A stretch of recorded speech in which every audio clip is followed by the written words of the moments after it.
Cameras rolling. Stand by. Action.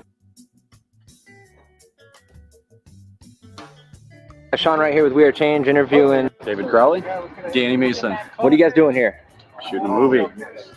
Yes, we are. you're the director. I'm director of Gray State, which would be a political post-apocalyptic film about the state of the world. Any more detail about that? Not at this time. All right. Well, we have to wait for the film, right? Wait for the movie. Absolutely coming out. It's projected Next year sometime. Just in time. But you know what? The part is through the efforts of people like We Are Change that are going out confronting these politicians and these dirty bastards. These guys have come up with an idea to help expose what's going to happen if we don't stand up and make change, right? More or less. It's one way to put it. Well, what inspired you guys to do this then? At some point you take that breath and you look out your window and you just wonder. You find the answers for yourself, and you can't turn back from that, basically. So you find that answer for yourself, and then you got to do something about it, one way or the other. So felt compelled to do it, and all the info out there, and There's overwhelming evidence that everybody should be alert and aware about something going on, and at least have some concern. Correct? It's also an overwhelming crowd of people who are willing to ignore it. That's correct. And I think they're all brainwashed by the mainstream. Brainwashed by something. I mean, it's not like their fault. it's been properly executed by the elite. Highly orchestrated. Yeah, absolutely. So it'd take an endless amount of money to orchestrate something like this, and you think the bankers are right behind it all? Yeah. Who else could possibly fund that, right? I would say strongly yes, to be able to. Well, we make the mistake of assuming our human experience is shared by the rest of the world and the rest of history, and that's just not true. The whole money system, which is controlled by the bankers, obviously, is not the natural state of affairs for the human experience. So, the second we step away from that, we have more things to look forward to than tomorrow's latte. That's absolutely right. Anything else you'd like for people to know about what you guys are doing, or anything else? Facebook.com/GrayStateMovie. Stay tuned. It's coming. All right. Techstuff.com.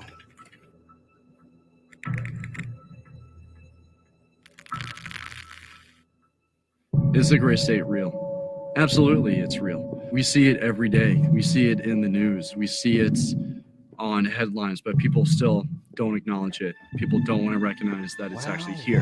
When it comes down to it, gray state is about reality. There's your day-to-day reality that you concern yourself with, and then there's a reality that takes place just off the sidelines. The real conflict of gray state revolves around breaching that veil. Martial law, the stripping of your rights, your liberties, your freedom, encroaching on private property, even your free will. That is the gray state. All right, that's enough of that. It's so interesting to hear these guys, Sean Wright and Danny August Mason, talking about this stuff. Even 9 years later, here we are. And yeah, it's pretty interesting with these guys. But I believe Catherine Michelle is going to be joining me here soon. And if anyone else would like to join me, please let me know. I'll drop the link here.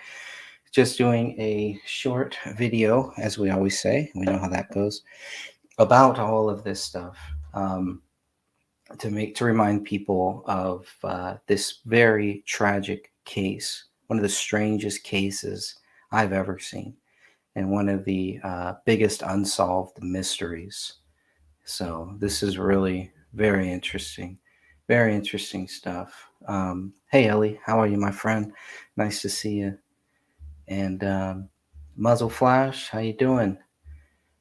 Yeah, so 9 years later, and just when you think, just when I think got everything covered, we've looked at everything, we can't exhaust any more resources, there's really nothing more to talk about with this case, you begin to realize that there are a lot of people who still have never heard about the David Crowley case, or there are a lot of people who are very angry that people are even questioning David's death. And there are a lot of people that are angry too, that David was framed, that David was accused of a double murder suicide within less than 24 hours at the max, really. And the police just ran with that theory and have been doing everything that they possibly could since that point to to accuse David and to say that nobody else did this. But as we've been covering for 9 years, just about since days after, there is no evidence that shows David Crowley is guilty. So that's the main thing that I wanted to say here. And people have heard me say it, and you're going to continue to hear us say it. In February, Dan Hinnon and I are going to get back into the Gray Stage podcast, and we're going to wrap up that series, the Gray Stage podcast series. And so what I thought I'd do right now, especially while I'm waiting for Catherine, it's a lot of videos I could play. I figured I'd read through some of the end of my book, The Gray Stage, because there's a lot of interesting stuff there. So this is the end of my book. Thank you, Muzzle Flash. I really appreciate that, and appreciate all the people who are introducing this case, maybe to the first time, actually. And we need more people to just talk about this case, and we need people to continue to talk about this case. And we have some very, very strong people who are just informing new people all the time. So, yeah, definitely, Ellie. Let me know what that is, because as people may know or may not know, there is going to be more to this case, and so we're hoping to get more stuff on.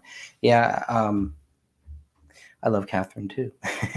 I told her that I was going to come here on at 8, and my plans changed, so she may not be on for a little while, but I'll definitely stay on for as long as I can to make sure she can get on here too. I'm sure she has some things to say, some things to cover. And if anybody wants to drop a line in the chat, I will try to put that up here. And again, if there's anyone who does want to join in this call too, still waiting for that debate with Danny August Mason, and hopefully one day that will come around.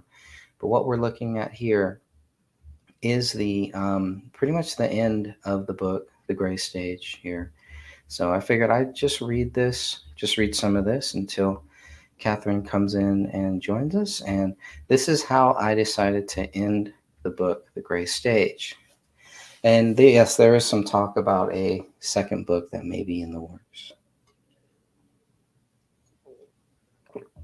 And then we'll play some more videos here too. So here we go. The Gray Stage only exists because of the official conclusion of the Apple Valley Police Department. With the conclusion of the review of digital devices, Detective Brian Bone reported on October 7, 2015, there is no other information available for further investigation. Throughout this investigation, the AVPD has not discovered any information or evidence that shows anybody but David is a perpetrator of these crimes, including the killing of his wife, child, and himself. So this book is a direct response to the allegations against David Crowley.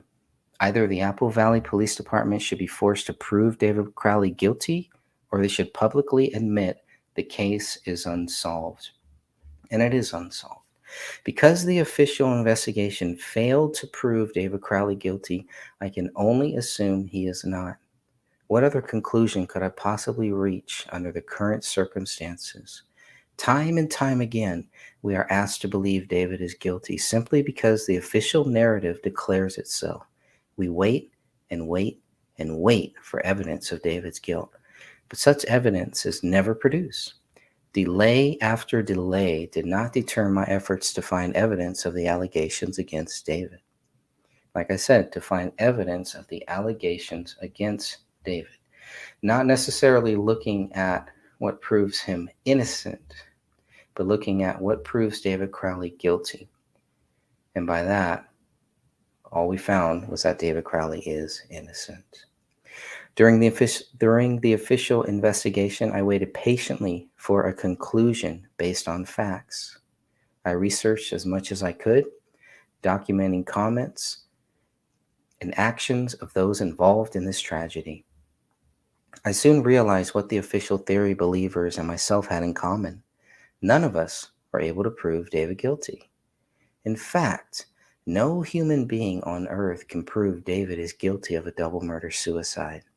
So why should we act like David has been proven guilty? In the United States of America, we are all innocent until proven guilty. At least that is the America I strive to live in and help keep alive. I have yet to find anyone who can prove David guilty, starting and ending with the investigative bodies who created the official theory and subsequent conclusion. At the very latest, the official theory began with Apple Valley Police Department's press release on January 18, 2015 at 11:40 a.m., which was 10 minutes before David's body was examined and days before the bodies were positively identified by the Hennepin County Medical Examiner's Office. The press release claimed what happened at 1051 Ramsdale Drive was, quote, the result of an apparent murder-suicide, end quote. Once the official theory began, investigating officials may have found it unnecessary to investigate any possible alternative theories. As the investigation progressed, it was clear authorities could not find a motive as to why David would kill his wife and child before committing suicide. Additionally, authorities failed to tie David to the 3 questionable writings inside the Crowley home: the blood writing on the living room wall, the digital note on the kitchen island laptop, and the written note on a notepad in the office bedroom. Requests for handwriting comparisons were deemed unnecessary, yet all 3 writings were allegedly linked to David. Based on what evidence? David's blood was found on the trigger and magazine, but not on any bullets recovered. Even worse, authorities left the crime scene with 6 bullet casings and 4 spent bullets. Apparently, not one single person inside the Crowley house on January 17th or 18th saw the bullet hole in the living room ceiling, which led to the bullet labeled as item 57 in the attic. The same is true of item 53, which is the bullet that rolled out of the living room carpet on January 20th. DNA results for both bullets were highly disturbing. 2 or more DNA profiles were found on item 53. The blood on the bullet matched Rania, but not David or Kamel. The source of the other DNA profile or profiles remains unknown. That is a very big thing. The bullet that is tied to Rania had 2 or more DNA profiles. One was Rania, and they were able to rule out David and Kamel. So whose other DNA was on the bullet that killed Rania? The bullet found a month later on February 18th, item 57, matched David's DNA, but blood was not present on the spent round. Authorities did not know about item 53 or item 57 because they were not looking for them. Then there are the missing body parts: David's right hand, both of Kamel's hands, and Rania's entire right arm were reportedly missing. Most of the heads of David and Kamel were also missing. Paleo, the family dog, is credited with the missing body parts and apparently Rania's fractured rib. Yet there is no indication Paleo deserves credit since dog feces tests were never conducted. Surprisingly, one of the biggest blood stains in the living room was never tested for DNA. A large circular blood stain was found on the lower right corner of a recliner in the living room. The blood was swabbed and labeled as item 34, but never tested for DNA results.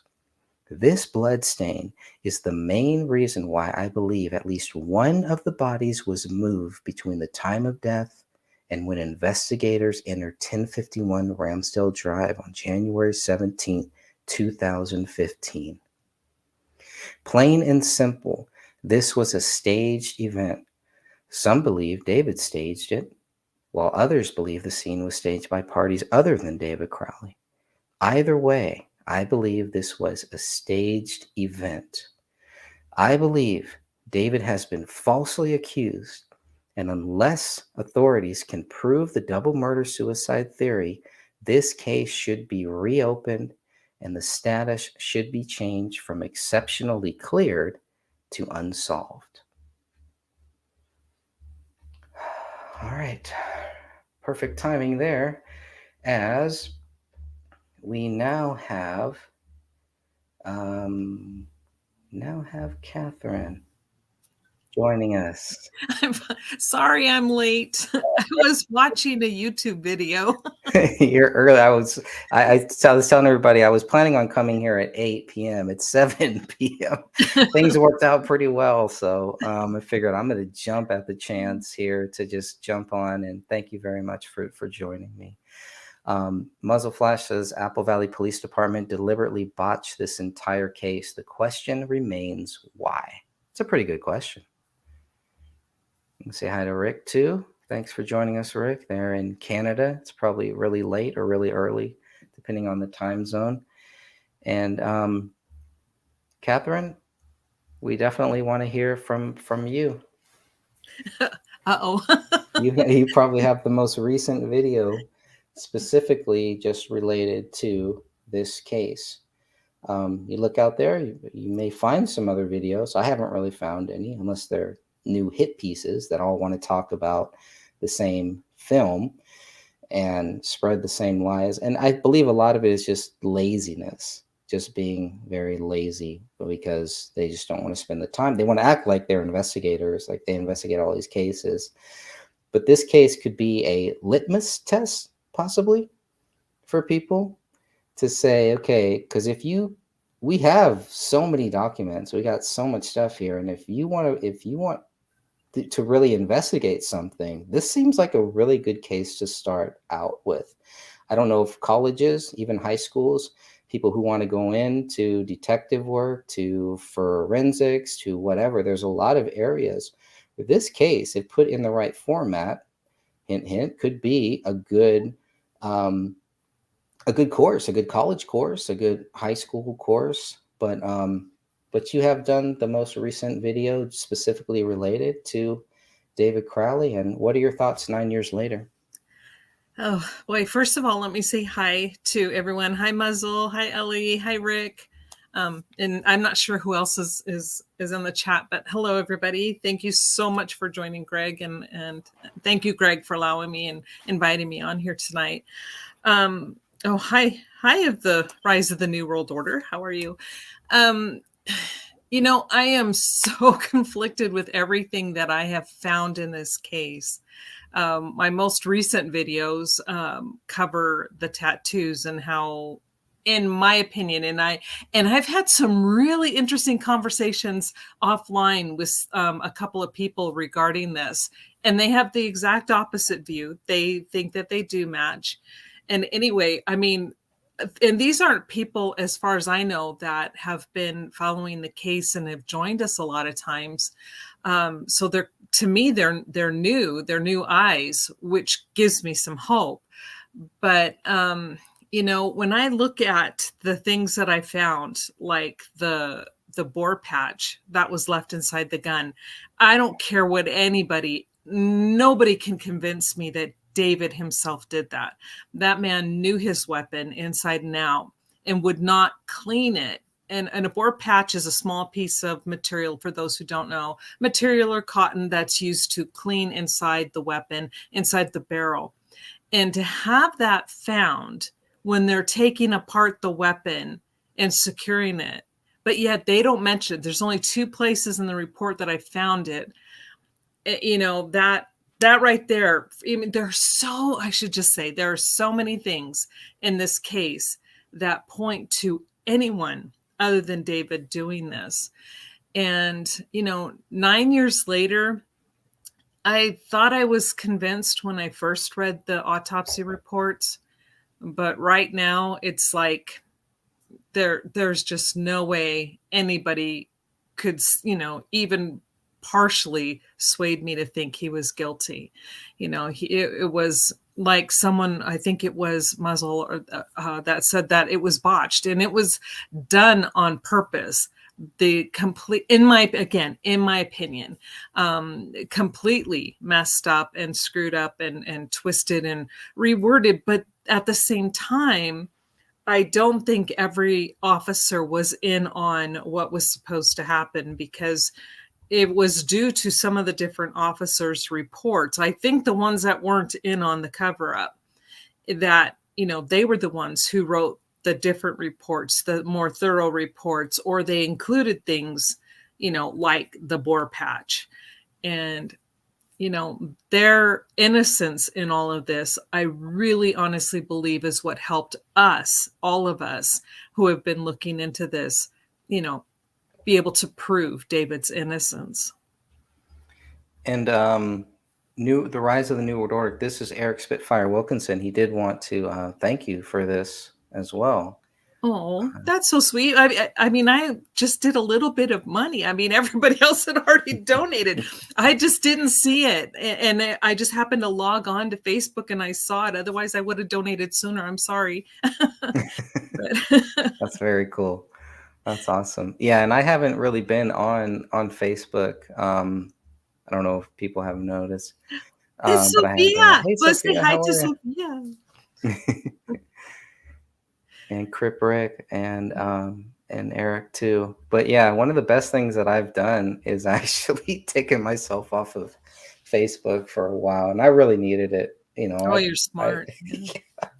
I've done that a few times myself, and it was so funny because, I have to blame. I'm going to take this moment to throw you and Dan under the bus. It's you guys' fault that I even have friends on Facebook, because, before, when I was on Facebook, back in the day where you just accept everybody, right? Everybody, if you have less than 1,000 friends, you're just nobody. And so I'd had it. I just got rid of everything, got rid of that page. And then I went back on just to see some pictures from my family. And they're like, well, you have to go on Facebook to see it. So I created a page. And then that's when I found this case. And then, I think it was you and Dan, or somebody was giving you and Dan a hard time about, oh, they're not real. They don't have anybody. They're this, they're that. So I'm like, well, I don't want people to think I'm fake. So I started accepting, now it's ridiculous. So it's all your fault. They're not real. Yeah, they're all bots. I know, that's what people were saying. Oh, you're fake. If you don't have 200 friends in your list, you're just, some troll. And I'm like, oh my God, I'm so over that stuff. But it's like, well, okay. I thought it's kind of the other way around. If you have too many people, that's when I would think you're a bot, or you're paying for for friends or something. But yeah, that's pretty interesting. Yeah. So in this, are you where are you at on this case? Because I'm kind of like I pretty much took a break, and usually around the winter time, I just kind of chill out a little bit. Even last year, I had pre-recorded a lot of the podcasts, and we haven't done a podcast since I think May. So I just, with everything going on, a lot of personal family stuff, I kind of checked out. And so where are you at on this case right now? Ever since I found, for me, the tattoos, I'm no longer convinced it's them on the floor. Not to say I'm right. I have to preface this. I'm not saying that my view on that is right at all, because I'm still trying to figure it all out. But that put a huge twist in the case for me. So since I don't know, and those tattoos do not match, in my opinion, especially Kamel's don't match. Is it David really on the floor and Kamel and Rania, and then Kamel's not really dead? I don't know. And so when that came out, and then I did the video talking about, the other things that I found, again, not everything that I found that's in the reports. I mean, it is so blatantly obvious that this case was such an attempted cover-up that I don't know what to do. I'm completely confused. So then what I did, like you, when you took a break and Sophia had worked so hard, she was doing a lot of some of the research for some of the earlier videos we were doing for me at the time. So she got burnt out, you were burnt out, and then I'm trying to get this other stuff out. And then I'm like, you know, I've been, okay, I also write, and has nothing to do with the case. My first book was published, well, my only book was published eons ago, back in early 2000, 2001.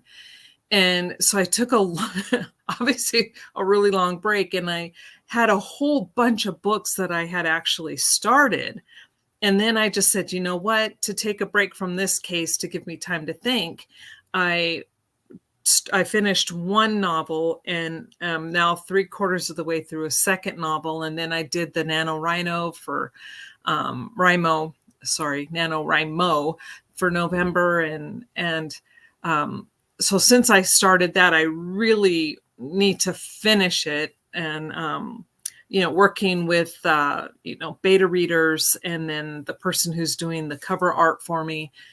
So that's really taken up a lot of my time now. But when Stephen today started commenting on your post, Greg, actually, I think it was your post. I can't remember.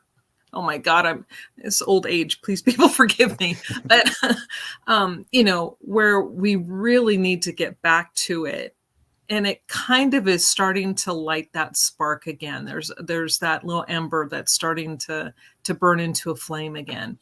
So and when you said you wanted to do a live tonight, I'm like, yes, let's do it. Let's get this back out there, because it's gone by the wayside. People really, it seems like most people don't care anymore. And I'm not talking about our core group here, the people that always show up.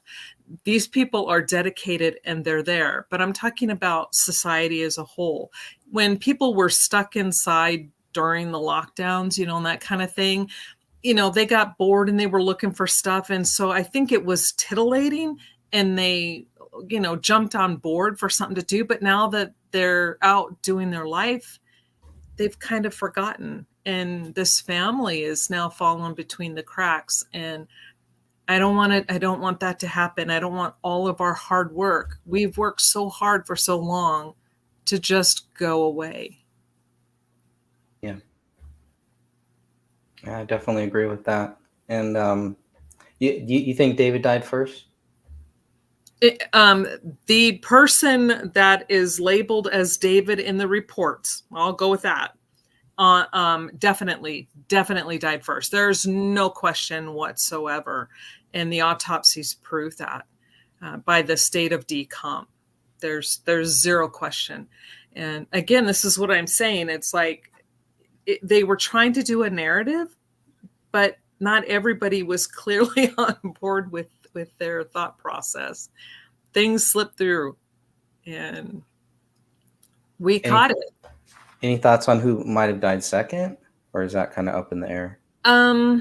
I really think that probably Rania. I think that the order was David, Rania, Kamel. Because when you look at, again, the autopsies, Rania has some mold growing, which takes a little bit longer, and it's not by much. It's not like days went by, but Kamel didn't have that at all. And so she just, simply was there. So I do honestly believe, by the medical examiner's reports, it was David, Rania, Kamel. Very interesting. See, David is a combat veteran. They had to kill him before he defended himself, and that would make sense why they had to get him first. Why would it? Well, authorities would have to say he died last, obviously, because they're accusing him of this, which really never makes sense. You look at the crime scene, you look at just everything that they found, not only that day, but everything afterwards. I don't understand. I don't understand how they could quickly come to say that, David did this without a suicide note, without anything. It's just very, very odd to me. It's a very strange case. And the same way that, you see the people who want to believe David Crowley did this, they just jump at that and get very, very angry. And of course, we received many phone calls from people who were trying to steer everybody into the right way. People like Sean Wright, people, all of these gray state goons, they were trying to steer people to just accept that David Crowley is guilty. And they were smart about it in the way that they just want everyone to stay silent and to not say anything. And let's just wait. Let's hold off until the investigation is done. But at the same time, they weren't doing that. So they wanted people to stay silent while they just controlled the narrative. Very, very strange to me. And I'm sure I'm not the only. And after the last video I did too, I had someone contact me who had once worked with Danny, and I'm really grateful to this person. I don't know if they're even gonna listen to the video or not, but if they do, they let me know that I had been pronouncing Danny's middle name wrong, which is great, because I hate pronouncing names wrong. So I've been calling him Danny August Mason, and he says no, his name is Danny August Mason. So I'm going to try really hard to remember that and always call him by his correct name. But thank you to out there for setting me straight on the right name. But it seems like when we start to pull back, there's always somebody who has a connection that pops up and, starts asking questions. So I've always wondered, well, am I supposed to quit, or does this mean we're supposed to keep going? Yep. Yeah, just kind of always felt it in my heart to kind of just keep going. And I wouldn't say that I burnt out on the case, but I would say that there were just other things that I had to focus on. And then of course I'm also writing a nonfiction book, so I'm following a very specific thing happening in our country right now that I do wonder how David would feel if he were to be here and to be involved in what is happening with our country. What side would he stand on? Where would he be at? Would he be for violence during this age, during everything we've seen? Would he be for peace? How would he feel about COVID? How would he feel about the riots, the protests, all of that? Because at first glance, watching David Crowley's 2012 trailer, it kind of seems like he's on the side of the rioters. And that's just it's not my opinion now, but that was my opinion then at first glance. And I think that was wrong. It's just that the film was, the trailer was done so well that the way that I had been, not raised, but my side changed, because I was on that side. I was on the protest side. So I was seeing it as a glamorous version of a protest. And the worst possible case that a good protester could do is turn violent.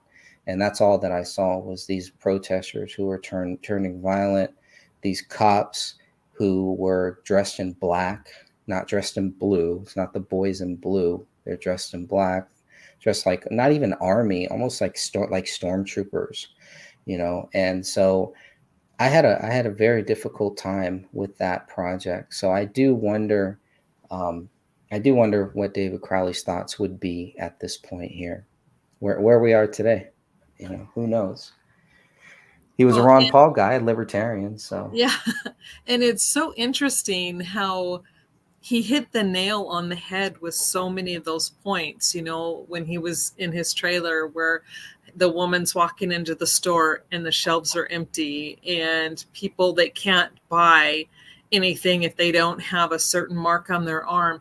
A lot of this happened in a lot of different places. If you didn't have a card proving that you had, I don't want this video taken down, then you couldn't go shopping. And due to all of the logistics of getting items to grocery stores, a lot of times shelves were empty. So to me, I find that extremely prophetic, that he not only wrote that, filmed it, but then guess what? It happened. So yeah, to me, that was interesting. Yeah, there's some very interesting things, especially in the scripts too. And I hope everyone has read David Crowley's 2013 script and 2014 script, and you can compare the differences of how different those two scripts are. One includes Danny Auguste Mason's character, and the other doesn't. And when I learned that, that was very interesting to me. Why was Danny August Mason's character taken out of the script at the same time where he and David are, there's like some weird legal issue going on where David's trying to get Danny to sign papers, and they're going back and forth, and Mason is stalling and everything. And to see all of these people that David was distancing himself from all come out and basically say that David did this, how would they know that?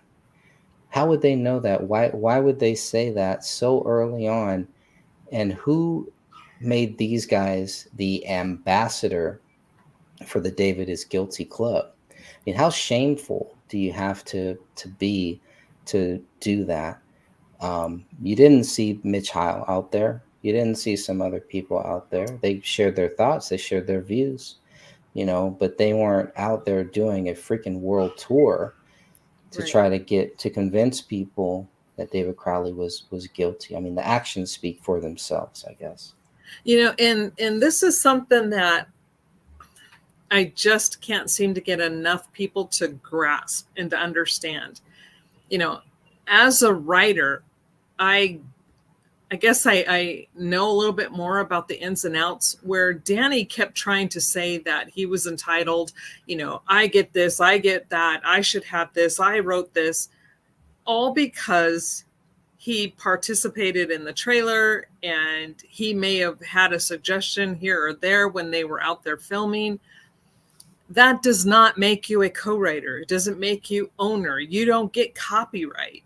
It's, as a writer, we get together either with one-on-one with somebody we know, or you get together with writing groups, or even an agent can say, you know what, this section doesn't work, or we want to see this character go from here to here. Now make that happen. And when you take that suggestion and you now change your work, that person now does not become co-owner, doesn't become copyright holder. They have no say in it. The exact writing belongs to the writer. And that's where David was. David did all of the writing. And when he'd had enough, because Danny kept trying to put his fingers into the pot, and he didn't deserve it. Now, I'm not saying he didn't work hard on the trailer, and I'm not saying he wasn't in there acting his best, but he has zero right to copyright. Zero. None. And it irks me so much. I am irked that he would even, try to attempt to gain copyright over this when it was clearly David's writing. And I am thinking, again, just a thought, tossing it out there, that David wrote him out because he'd had enough. He's like, you know what? If his character's gone and I completely rewrite this, he can't even begin to dream to come back and say he's going to try to fight for copyright.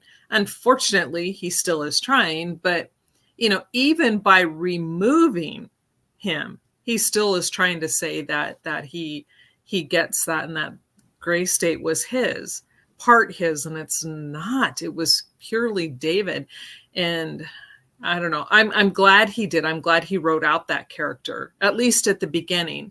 Who knows? He could have brought him back later, right, if he had gone to Hollywood and they did the series, but at that point, to get rid of it, so it's no longer even an issue. It was a nothing burger. Yeah, and that was interesting to see how all of that played out. And then it was, I believe it was 2017, maybe. Yeah, 2017, 2018, where Danny Mason actually came into the group, into the Justice for David Crowley and Family Facebook group, and wanted to challenge myself and Dan Hennon to a debate. Well, I accepted, and that is still a open challenge. Anytime Danny Mason wants to debate, we will make that happen. We will definitely make that happen. And it won't be easy. It won't be hard. It won't be easy on him. It won't be hard on me. Right. But I think it could be good. It could be good because a lot of people don't hear that much from him. All they hear is David is guilty and he doesn't really talk about it, and that's it. But what I'll do is bring the facts of this case based on what the documents say. And what I'd like to know is if Danny Mason has even read these documents. I don't Has he think even read them? Mm-mm. Yeah, and it's interesting too because he's trying so hard to convince the world that David, did this horrible deed to his wife and daughter, and there is zero history of David showing violence toward women. And yet Danny, who has been very successful at cleaning out and scrubbing the internet of his arrests, but if you know how to look, you can find it. I know of twice where he was arrested and put in jail for domestic violence toward a family member is how they word it. And I'm like, okay, so you have, and he's not the only one of the guys, right? There are others in that group that are just as guilty of domestic violence. And so you have these men with this history of violence toward women who were angry at the family, jealous of Kamel.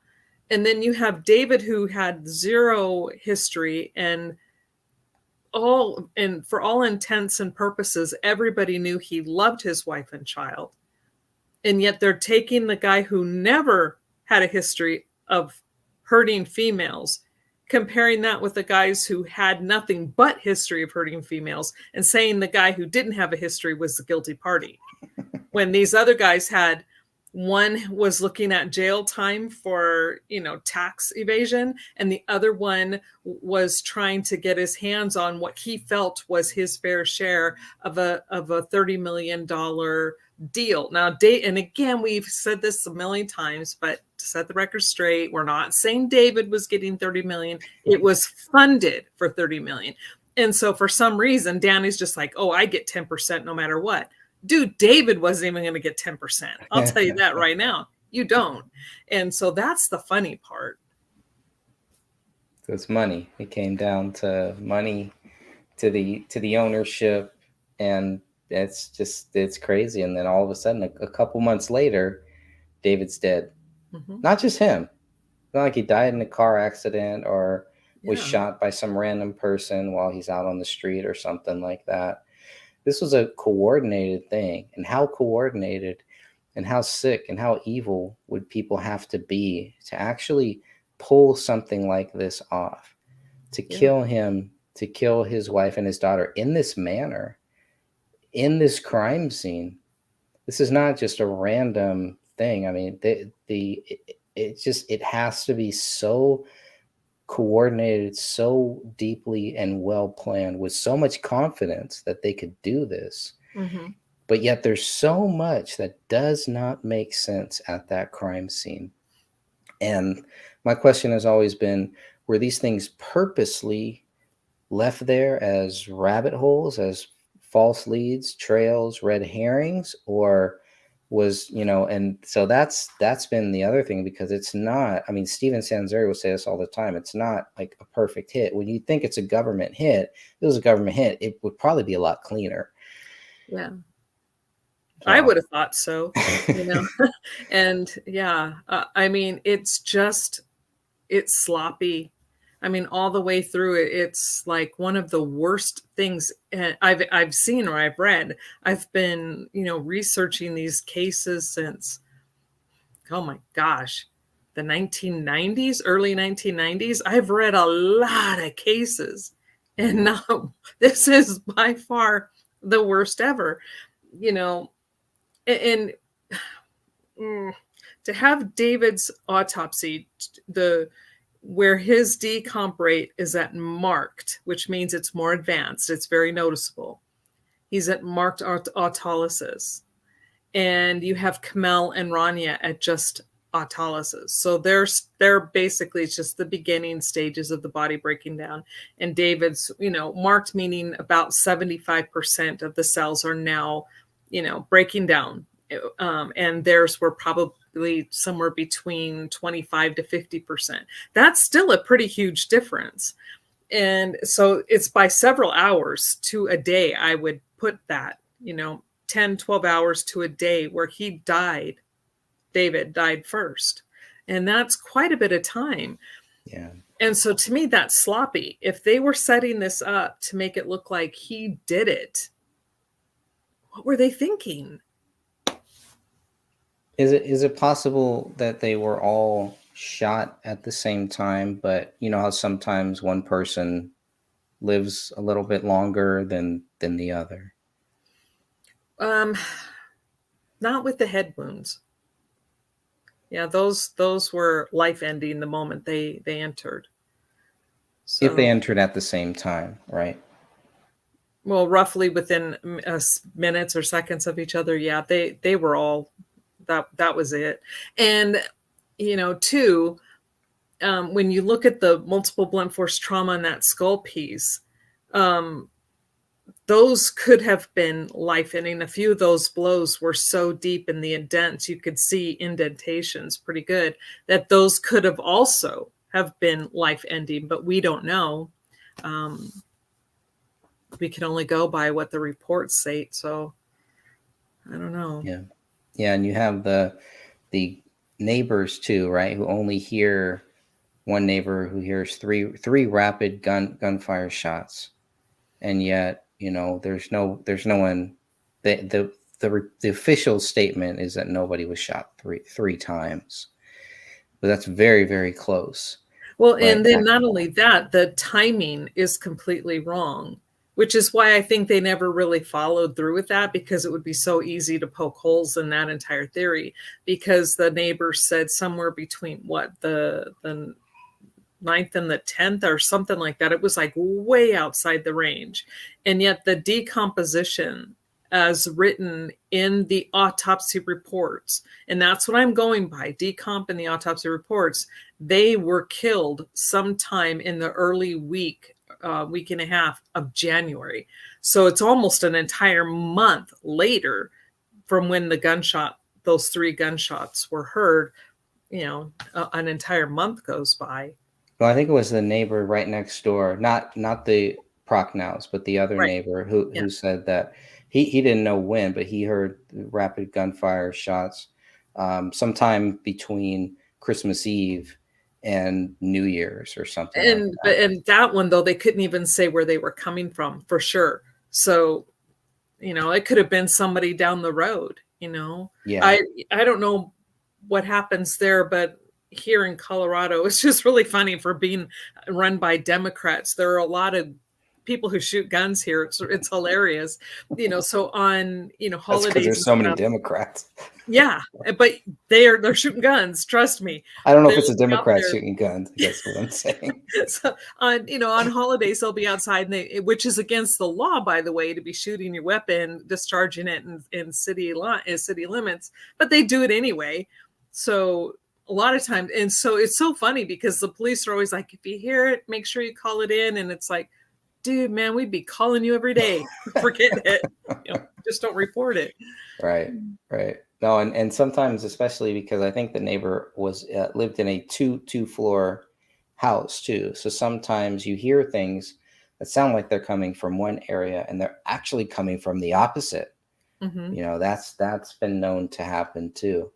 So, but it's a very, very strange thing, a very strange case, and the fact that these houses are pretty close to each other. One thing that always kind of stuck out to me, and these are small things, right? The things I'm usually talking about are kind of just like, what? Wait a minute. Okay, there was the gate, right? They kept talking about this gate, but when I looked at the photos and looked at the videos, I didn't see a gate around the Crowley home. So I'd always wondered that, but it's mentioned in the police report. It's mentioned about this gate, and I'm like, what is this gate that they're talking about? That was one thing, and there were so many other things that just kind of, just another thing to just say, oh, this is just another strange thing that they would say or do. But when you just focus on what the police say, what the reports say, when you just focus there, I mean, you find all of these strange things. Some can be explained, but a lot of them, they just can't. And the more deeper you dig into it, the more that you see that, and the more knowledge you have, and the more you talk with people that have knowledge in, autopsies, in bodies, in ballistics, and in handwriting and crime scene, things like that. The more you talk with them in digital forensics, it's just they're baffled by it. They're baffled by this. They're baffled by it. It's just a very, very strange case, and I can see why some people want to make sure that the general population does not continue to talk about this case.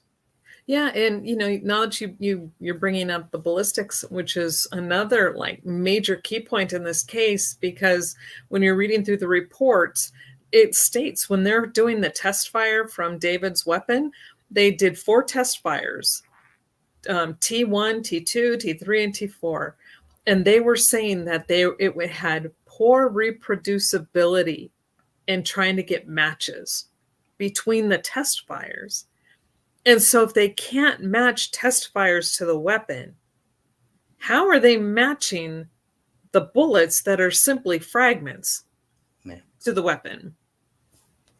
And then they, like you were the one who pointed out too, where they were comparing 57 to 31. And then that's how they determined 57 came from the gun, because it matched 31, which they said came from the weapon, but 31's this little teeny tiny fragment. And it's like, really? Okay. Yeah. Strange. Very odd. Well, hopefully you can hang on here. I'm just gonna go away for about 2 or 3 minutes, and I'm gonna play some more of this, and I will be right back, and we will continue on. And yes, it is real. And yes, it is here.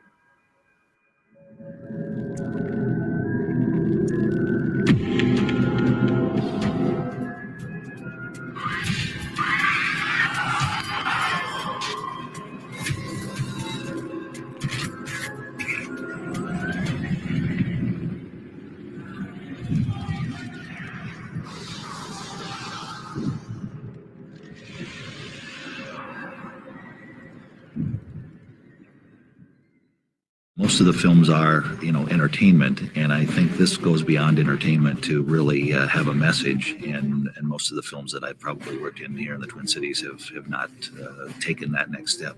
I think that among the innumerable projects I've done, Gray State definitely stands out like a beacon as a unique project as a whole itself. It kind of fits in perfect timing-wise of what's going on with the government, even the police forces or different things like that. You couldn't ask for better film to come out now. At first I thought it was kind of cool because there was a lot of action going on. But as I heard a little bit about the concept, it became a little eerie. The ideas that they're dealing with in Gray State are definitely very frightening. If it is true, that's frightening in and of itself, but almost what's more frightening is not knowing whether it's true or not. The idea of Gray State scares me. As I watch the occupation movements, the protests in the Middle East, the financial fights in Europe that are going on right now, I do have fear. I do have fear about what the future holds. Something of this magnitude has never really been done in the Twin Cities film community, I think, just from my years being here. I think it's never been done because I don't think people have ever tried to envision of doing something like this before, as in like a dark, character-driven piece with a compelling story, but yet intense military action. A lot of people don't have that experience, and what David and Mitch have brought to the table has helped them achieve this dream and this realization, but also in the mindset of saying, F it, why hasn't this been done? I didn't really know that it was going to turn out to be this epic story about, a country gone wrong. I've always joked that they're producing a docudrama. Hopefully it doesn't quite turn into a documentary. Well, it's certainly not a documentary by strict definition. Is it something that can happen? I'd say absolutely it can happen. And in fact, I'd say that history has shown us that it has happened more than once. It's a fictional story, but it's a real scenario. I believe the message of Gray State is not a documentary, but it's also not a fiction film. It's in this weird zone where it's based off of fact, but it hasn't happened yet. The movie, as I understand it, it's kind of a dystopian near future kind of thing. It's kind of like 1984. I like that. But I don't really know anything else about it at all. It's sort of the government behind the government, the power behind the power. There's sort of an Orwellian element to it. I see it as a very real possibility, and in the last few years, it's becoming even more realistic. I mean, you're seeing the potential complete collapse of America, of a global economy. We're seeing the Orwellian nightmare unfold. We're seeing this mass surveillance society. I think it's very realistic that we could live in a dystopian society where dissent is legal. I mean, you think about Orwell, something like 1984 or even Animal Farm, something like that. He wasn't just imagining this stuff. I mean, this was really going on. We know in our history that this kind of thing, at least on some scale, is possible to do. It's really going to sneak up on you. There's going to be a lot of normal, everyday things that you're going to recognize. You're going to be able to see that it doesn't take much to turn it from being what we're used to in the suburbs to people lining up outside a Walmart demanding food. The fact that Gray State talks about the federal government being in charge of food distribution is probably the most realistic thing about it. I think one of the scariest things about Gray State is it doesn't take much of a stretch of the imagination to make the entire scenario plausible. Twisting the normalcy, if you will, of everyday life into something that's really ugly is going to be the most interesting part of this movie. We've seen other countries, modern countries, they have electricity and running water and all these other conveniences. We've seen them fall into and become brutal dictatorships. I think it could very well come to that based on the things that are happening in the news, and we're seeing, the collapse of our economy, so many different things happening. They have paved roads, they have running water, they have electricity, they have cable TV. So what is it that keeps it from happening in the United States? Being COVID. It's so crazy to watch this because you think like this could have been put out in 2023, 2022, 2024. Here it is, 2012, filmed in probably 2011. Being Americans, we have a lot of freedoms. And what if those freedoms are taken away? Gray State portrays one potential future for American society, and I saw this and wanted to think, well, that's just one of many possibilities, but it's scary to think how we're already halfway there. We're already at the light gray state, and it's all shades of gray. If you really want to wake up and realize what's going on in your world today, take examples out of Gray State and go Google search some terms. Google search FEMA camps, Google search Agenda 21, martial law, and don't just look at the first link. Look at the .gov website link and really read and spend some time researching. Anyone that does will be quite shocked and amazed at what they find. I think one of the first things they need to do is just look at history, look at the history of the United States and the history of the world, and acknowledge that things like this can happen, things like this have happened, things like this are happening right now. Things that we would have never believed just a few years ago are now reality. There's Alex Jones. It's so interesting and so crazy when you think about all of these things that are happening, that was happening, and what we all went through, the world life-changing thing. It's okay. The world life-changing thing that happened in 2020.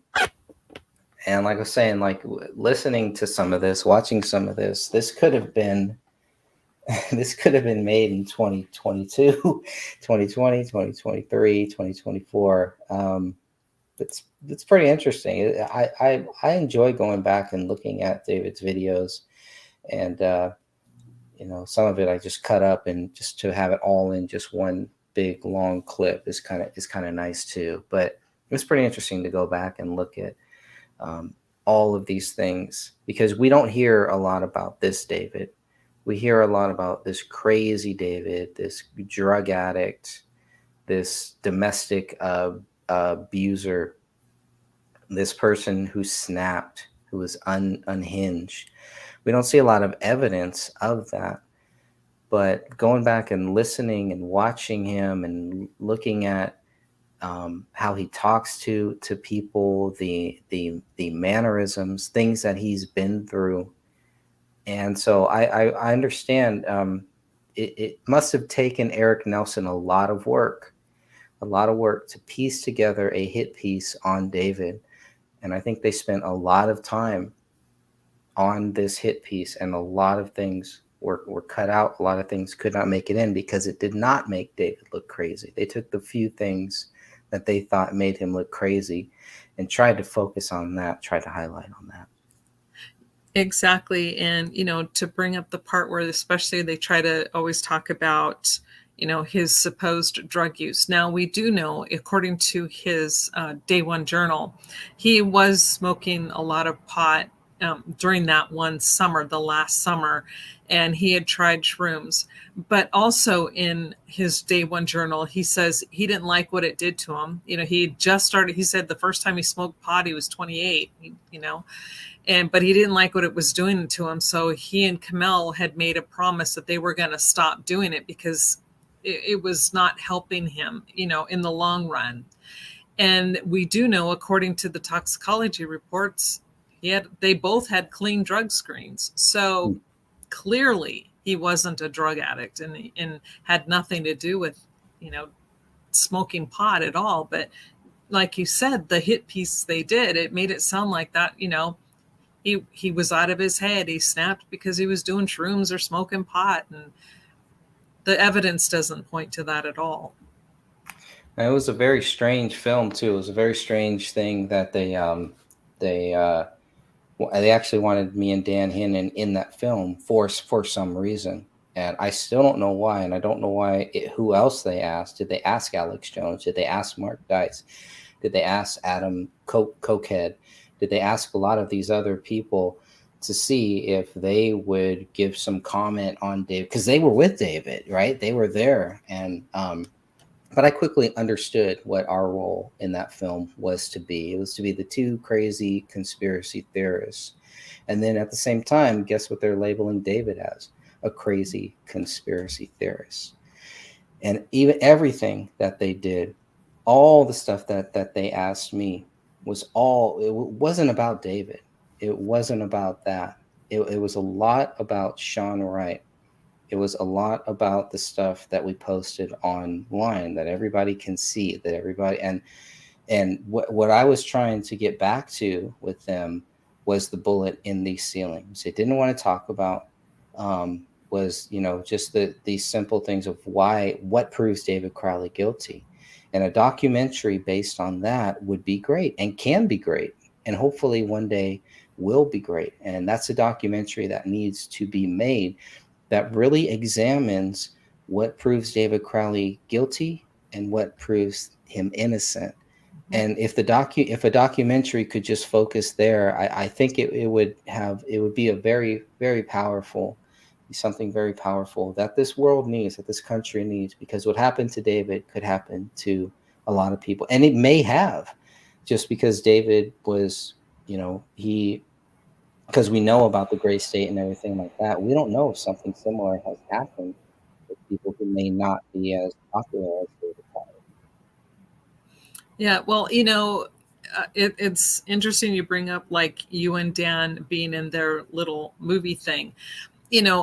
All I know is when I watched it, and I had never even met you guys yet, had never even talked to you at that point. But when I watched the Netflix thing, how they portrayed you two and how they had you two come across on the film wasn't just the fact that they were trying to make you crazy, but they were trying to say, okay, see, we have both sides here. We have our side, which we know is right because of look at all the research we did, which they didn't do any. And then look at these two who are just going to say, he's innocent because, like you said, they're conspiracy theorists. And so they're going to automatically believe he's innocent. And in fact, I know that's how it felt like it came across. But at the end of the day, after it was all done, I know I've talked to a lot of people who, after watching that sloppymentary, I think you came up with the perfect coin term. It was perfect. That they all saw you and Dan as the only two who were being honest. The rest of everybody else was just lying. And it was clear they were lying. Yeah, I have heard that a lot too. Mhm. I got another little almost staged, scripted, whatever you want to call it. That's some of the best evidence that I've found that the family knows there's something up here, man. Something wrong. What do you think?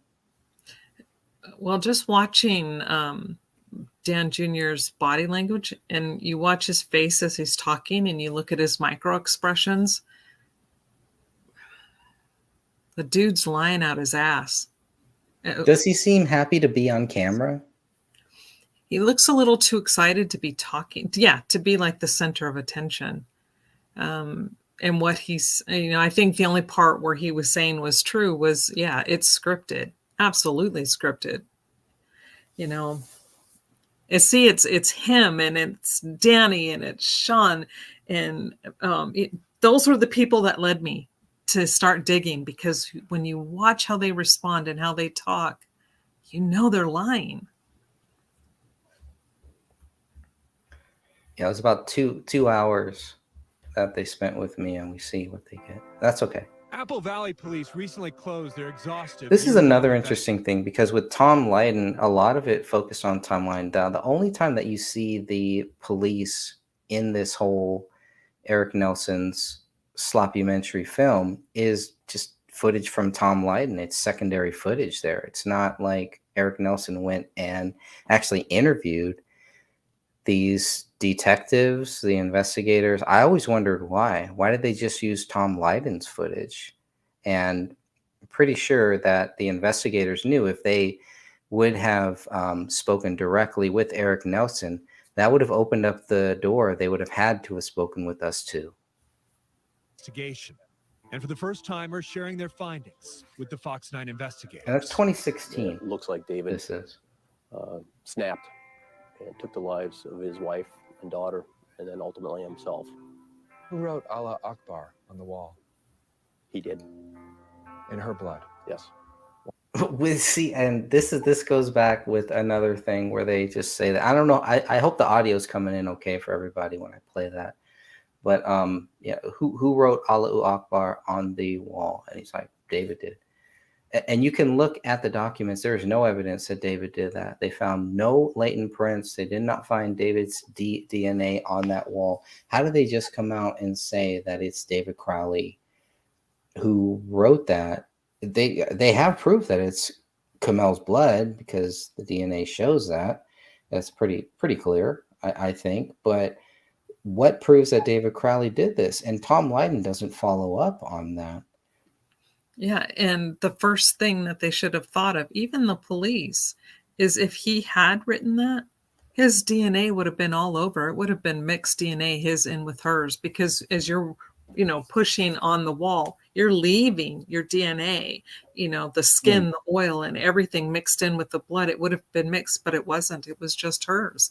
So their theories fall apart. And when you watch Chief, I can never pronounce his name, so I'll call him Chief R.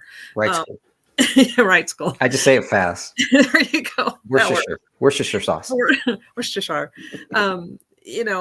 When he first starts talking and he's like going, and he snapped. Now, this is what I'm talking about. When you watch not only his micro expressions, but how his body language is, he's shaking his head no. He's like, so he's not believing what he's saying.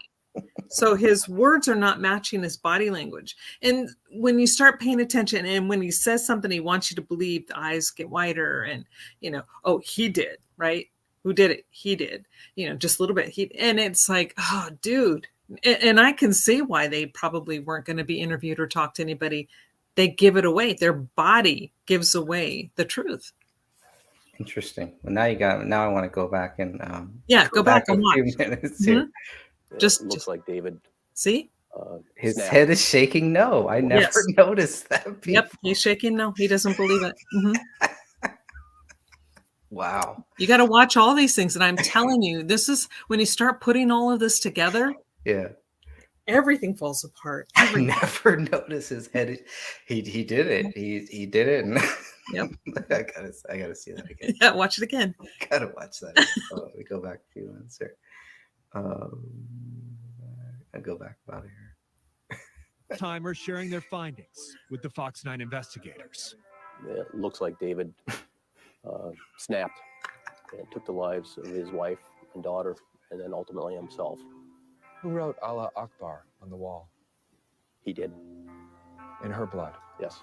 Why did he do that? We believe that was just kind of There it a is. parting shot. Yep. See? Parting He's- shot. And he doesn't believe it. See how he's shaking his head? Yeah. It's just a parting shot. Wow. A parting David shot at Crowley what? seemed like he was very specific in how he wanted to be perceived to the outside world.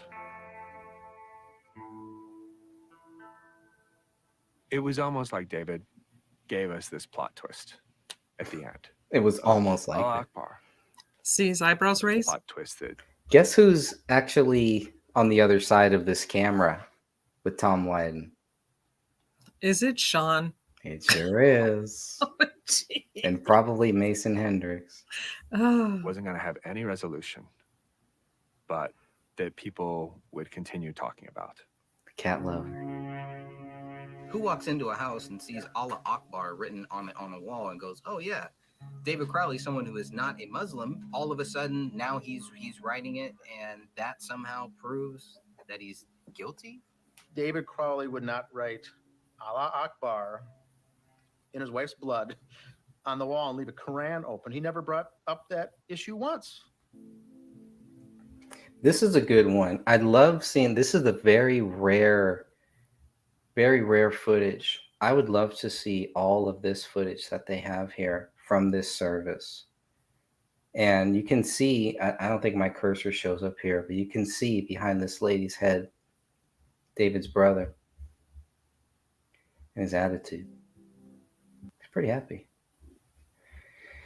Anyways, let me go back. So that was pretty interesting, but I would love to get some of that footage there and some of the screenshots. I mean, like I said, Eric Nelson had all this footage, and we were told it was going to solve everything. He was going to lay the case to rest. And I think when that didn't happen, it really split the Gray State Goons into different factions and really created some problem, some chaos for them. Mm-hmm. Rick says, how did they sell this interview to you, Greg? We are digging for the truth. You will be able to show your evidence, give your thoughts. Yeah, basically that they wanted to hear our side, and they wanted to, solve the case. So they wanted to hear everybody's side, and we were told we were going to, be given a fair chance. When I talked to Mason Hendricks, because after I had filmed the footage, Mason Hendricks and I think we began actually communicating after it. I could be wrong on that. I have to check the dates. But anyways, Mason Hendricks told me that the film does not make you guys look bad or look like crazy conspiracy theorists or anything like that. That it's very, very fair. And I don't know. Everybody can be the judge of their own. I could take a couple clips and, I can see. I don't know. It's not too bad. It's not that bad, but I don't know if it was worth it or if not. At that time, I felt like it was a good opportunity to be a part of it. And if they're going to slander you, they're going to slander you. And the contract, I may still have the contract or a copy of it, because I did send it to some family members to see about the contract that they wanted me to sign. The contract that Kamel's family did not sign, and that's why their footage was taken out of Eric Nelson's film. One of the reasons, I guess, why he couldn't use any of their footage. But I actually tweaked my contract and took out a big paragraph that was, about slandering people and things like that. So it's like, and you can see they didn't really use that much of my footage, but maybe that's because they could only use certain things. I don't know. I don't know what was in Eric Nelson's heart, why he even made that film, what the purpose was. We've heard many theories, many stories, but it's done nothing but really help our cause. And I mean, I hear people say that they watch that film and they think, oh, you know, they see cases solved, boom, done. But I don't really believe them. I don't believe them. I don't believe that they believe it in their heart.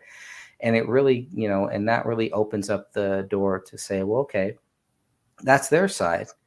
Let's look at the other side here. Let's look at the possibility that David didn't do this, and here's why. And this is why when you have people that go off on the far end and just kind of, you know, the government did it, this or that, and they have it all figured out, right? But some of those people are the same people that are not going to give you facts, that are not going to actually break it down for you why David didn't do it based on what the documents say, right? It's based on feelings. So I don't know. Just got to be careful with some of that, I think, anyways. I know I've missed a lot of comments. I'm really sorry about that. We all have a script. Let's feed off that and make a movie. I would love to see somebody take this film or take David's vision and do something with it. You know, what are the copyright rules? What are the copyright laws for it? What can be done? Could we make a movie about a filmmaker who was accused of killing his wife and his child, and pretty much lay it out the way that the facts show us, but have it really be involved with the fictional film, almost a film within a film? There's a lot of different ways that you could do, a lot of different things that you could do. But what are your thoughts, Catherine, on going forward with a film? But I mean, I agree. I agree with that. And I agree, you know, because Stephen was saying earlier too, something similar to that, that we really need to get it out there and get all of our points put all together within, you know, a same type of, you know, film, documentary, something like that. And I think we should. There's just so much. And I want to jump back to part of what you were talking about, like with this sloppumentary. It's clear that they were trying to make David look like the crazy one who snapped. But it is also extremely clear that it had the exact opposite effect they were hoping, because more people are, it's like the majority of people who watch it end up going, wait a second, this isn't right. And they end up either coming to the group or leaving comments on videos or comments in the group.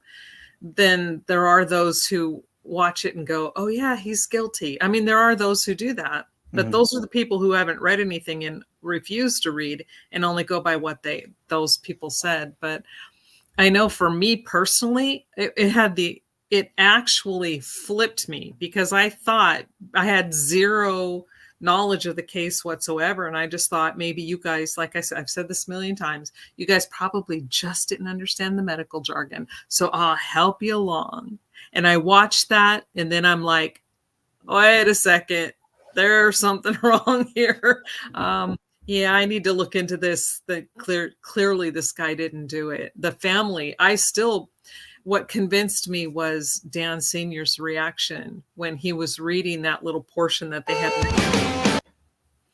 And then once I saw his reaction to that, I'm like, that man doesn't believe for 1 second his son did this. Yeah. That's a pretty powerful clip. I don't know. I could probably find it and play it here. I have it on a different channel, but that is a very powerful one, because he's, like you said, he's literally reading from a script. They're not hiding it. Mm-hmm. But yet some people who want to believe David did this, they're like, oh, the dad believes this. How dare you question the dad? Why? Well, no, we're questioning if the dad is even questioning what he's reading, because it doesn't seem like he believes it. Yeah. Again, when you start to look at how he's responding, how his body reacts to the words he's saying, he's upset. He's almost in tears reading that, and he just is like going, I can't believe I have to say this about my son. That was my take on it. And I'm like, okay, if this guy doesn't believe his son did it, and you and Dan made far more sense in that little tiny bit that you guys had than and all of the other guys, is just watching what they were saying, watching how they're responding. And I'm like going, lie, lie, lie, lie, lie. What are these? And then, it totally flipped me from thinking David was probably guilty to, no, this is an innocent man who was framed. I agree. I'm trying to see if I can actually find that clip.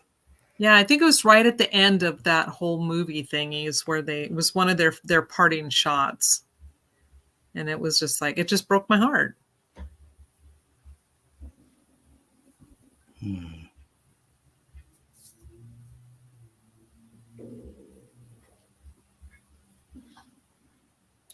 Then I do have it here somewhere on a different channel. Let me see. So the clips you're showing right now, it's not the whole movie, it's just parts that you took aside. Yeah, it was short clip. Okay, I found it. Okay. I found it. Well, this is more of it's more of the paranormal things that he was saying. If I remember correctly, it was right at the end of the sloppumentary, and I'm pretty sure they used Dan Sr., what he was saying, like the closing piece of it all. And it was like, wow, that was cruel. Yeah, I found something. I don't know if this is going to have it, but this is it's labeled paranormal activity. I don't know if this is it, but this is him. This at least shows him talking about it or reading from a script. I don't know if this is it or not. October 30th, 2014, there was a journal entry. It said, Kamel got raptured today. Period. She's still here. It was hard to hear when I first listened because there's some background noise in the room. I didn't realize there was anything on here.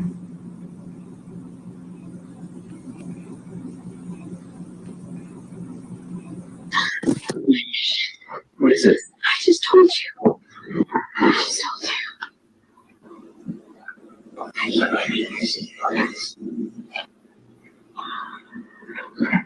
is it? I wanted you. Of course you have. We're decided. You don't understand. But you will. Thank you for loving me. Of course, sweetheart.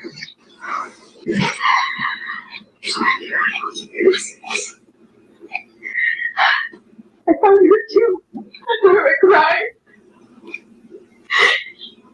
I want you. Please come with me. Please come with me. There's nothing left here.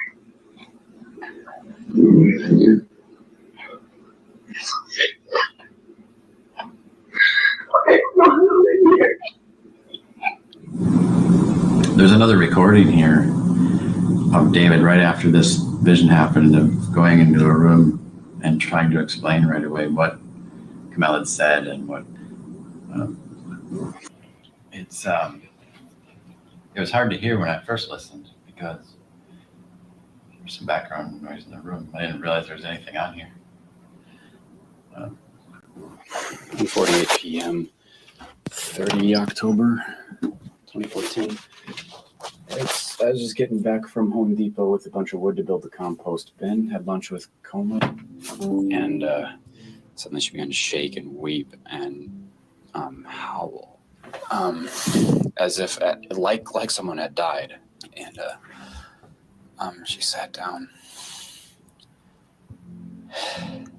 She said, Yes, I don't think that rapture is.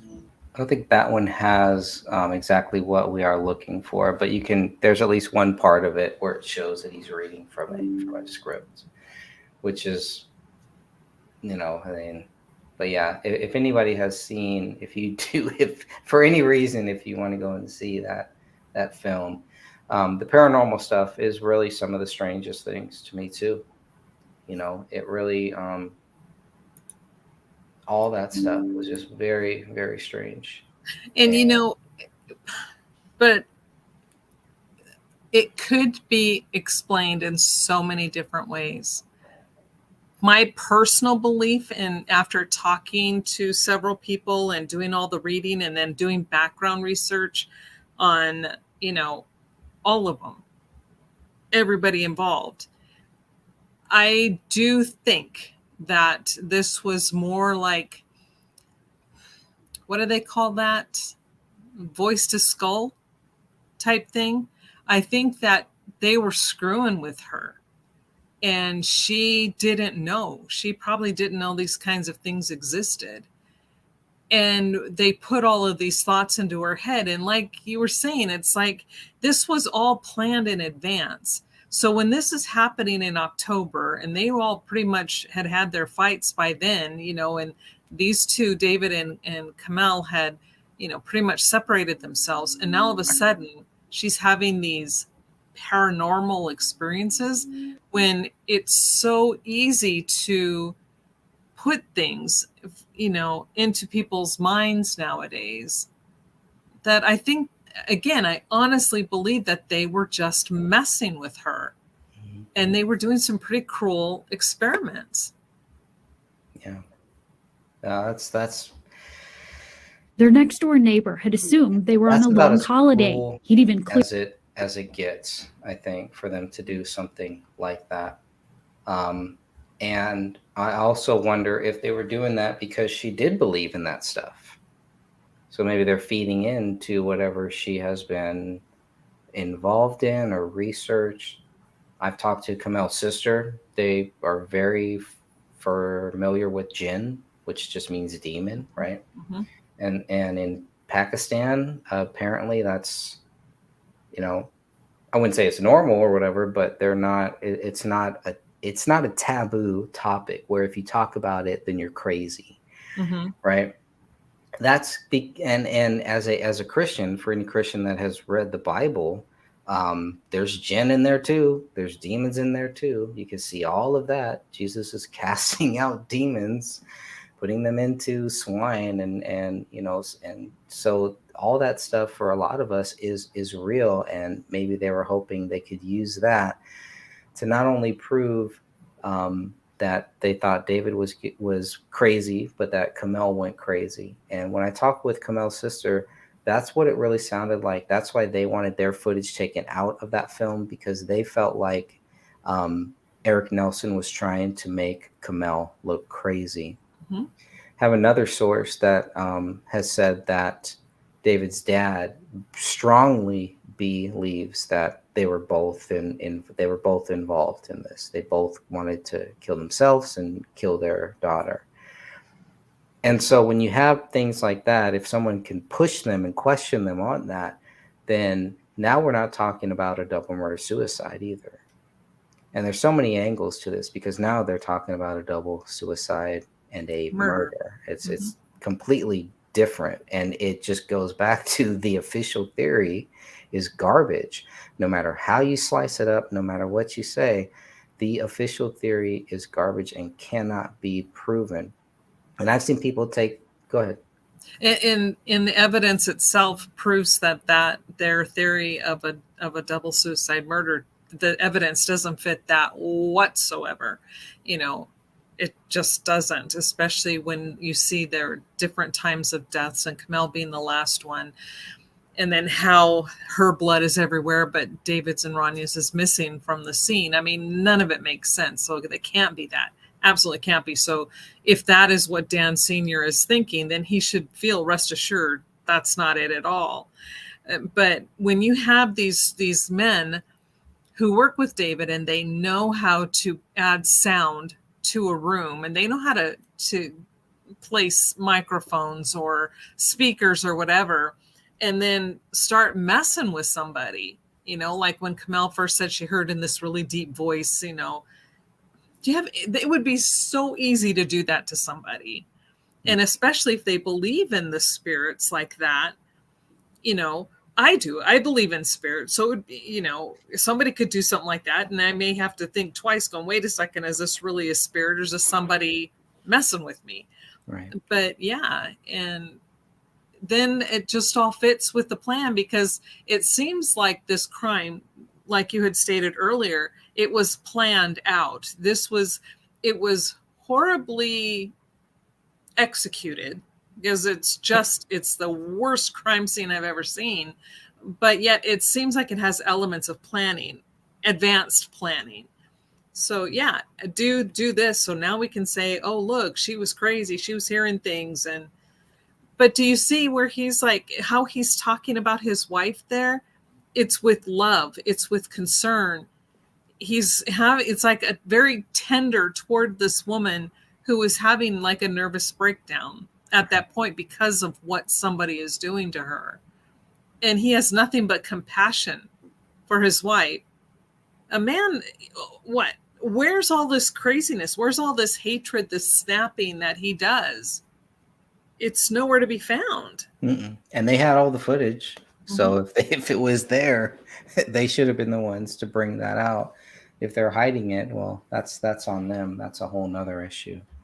I'm going to play a few more minutes of this. Are you okay? Can you hang on for? Okay. Yeah, I'm right. Good. Yeah. All right. So I'm going to play a little bit of this. This is some of the early news days here, and I'll be right back.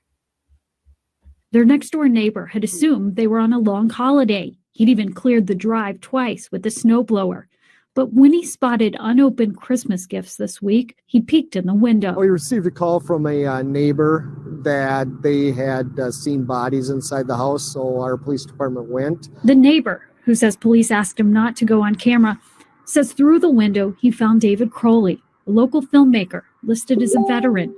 Nearby, his wife Kamal and their 5-year-old little girl. And we just kind of figured that they had taken off and gone away for the holidays. This white rambler sat quiet for weeks with such little activity. The next door neighbors began to worry. I rang the doorbell to see if I could get somebody to come to the door. When a dog barked inside, the neighbors then looked through a window and asked us not to identify them after they witnessed something no one should ever see. I looked and there was a gun on the floor. And I saw like a heap of things, and then I noticed a human hand. The neighbors tell us they found the bodies of the father, David Crowley, his wife Kamel Crowley, a self-employed dietitian, and the couple's 5-year-old daughter. Apple Valley police call it an apparent murder-suicide. Neighbors knew little of the family except for David Crowley's screenwriting ambitions. And he made a movie called Gray State, and it was about the militarization of the government. 2 years ago, Crowley, a military veteran, publicized the yet-to-be-released film on this internet program. Hey, Gary, thanks for having us on. Yeah, definitely the Gray State is something that we can turn around and look at, in our own realities. And whatever reality his family faced was hidden from neighbors, a tragic ending that may never be understood. Shock. Shock. That you have something that happens like that next door, and you don't really know when it happened. Grim details are emerging from an apparent murder-suicide in Apple Valley, Minnesota today. Thank you for joining us. I'm Christy Larson. A neighbor discovered the bodies of a 5-year-old girl and her parents inside their home. The family had presumably been dead for weeks. Lindsay Savard has the report. And we just kind of figured that they had taken off and gone away for the holidays. This white rambler sat quiet for weeks with such little activity. The next door neighbors began to worry. I rang the doorbell to see if I could get somebody to come to the door. When a dog barked inside, the neighbors then looked through a window and asked us not to identify them after they witnessed something no one should ever see. I looked and there was a gun on the floor. And I saw like a heap of things, and then I noticed a human hand. The neighbors tell us they found the bodies of the father, David Crowley, his wife Kamel Crowley, a self-employed dietitian, and the couple's 5-year-old daughter. Apple Valley police call it an apparent murder-suicide. Neighbors knew little of the family except for David Crowley's screenwriting ambition. And he made a movie called Grace Date. And it was about the militarization of the government.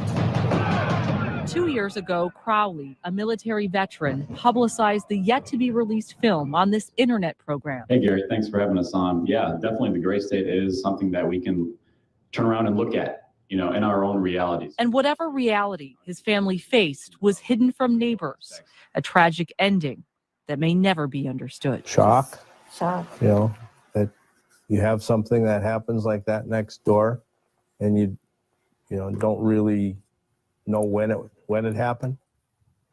David Crowley's Instagram account shows him posing with numerous guns. Neighbors had also seen guns in his garage, but didn't know if they were real or if they were props from his movie. 2933 Sam 14 for suspicion, 1055 Ramsdale Drive. Cop reporting suspicious behavior next door. Went over to the home to the right of the RP, sees dead bodies inside the house, dog inside, sees a gun in the house on the floor.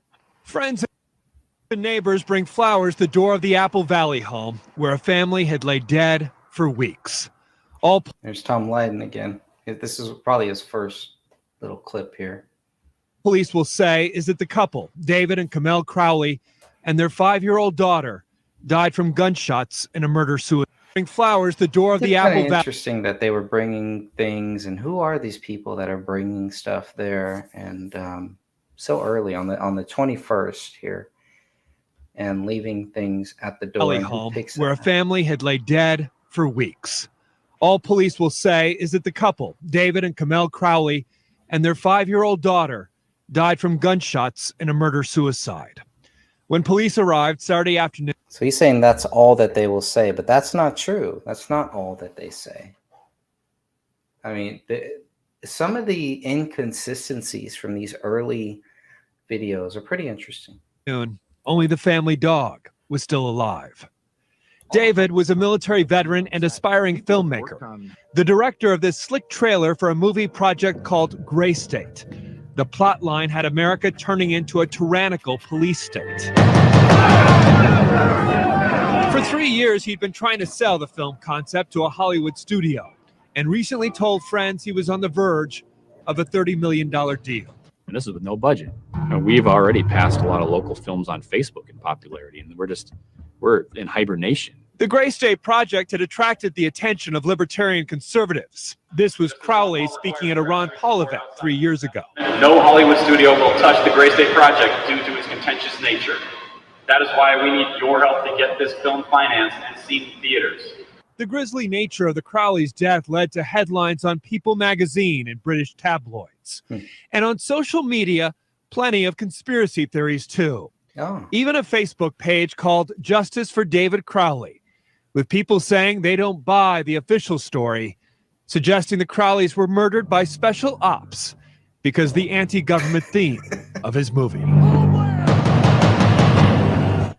So I guess we all thought that this was a special ops hit, and you can see how they can't even get it right. They show the page, which is different than the group, but they have a hard time differentiating the group and the page, which is fine. They have a hard time differentiating a lot of different things, I guess. But that was probably one of Tom Lydon's earliest videos there, and you can see where he's going with it. But it's interesting that he says that all the police will say is this, and that's not true, because the press reports, the press releases clearly say a double murder suicide. They're already saying that before the 21st. So I don't know. Well, and if you notice too, that female reporter, when you look at the backdrop of when she starts talking about the case, it's of a gun, right? So they're already setting the subliminal thoughts into people's heads that he's guilty. And that is all done purposefully. Those backdrops, everything they do is all done with thought and purpose. So it's like, I mean, from the get-go, from moment one, they were setting him up to be a killer. And I don't know. It's like, I'm going to have to start paying attention to the news to see if they do that to everybody. And they mention the UK Daily. They mention how this got worldwide press, really, which is pretty interesting too.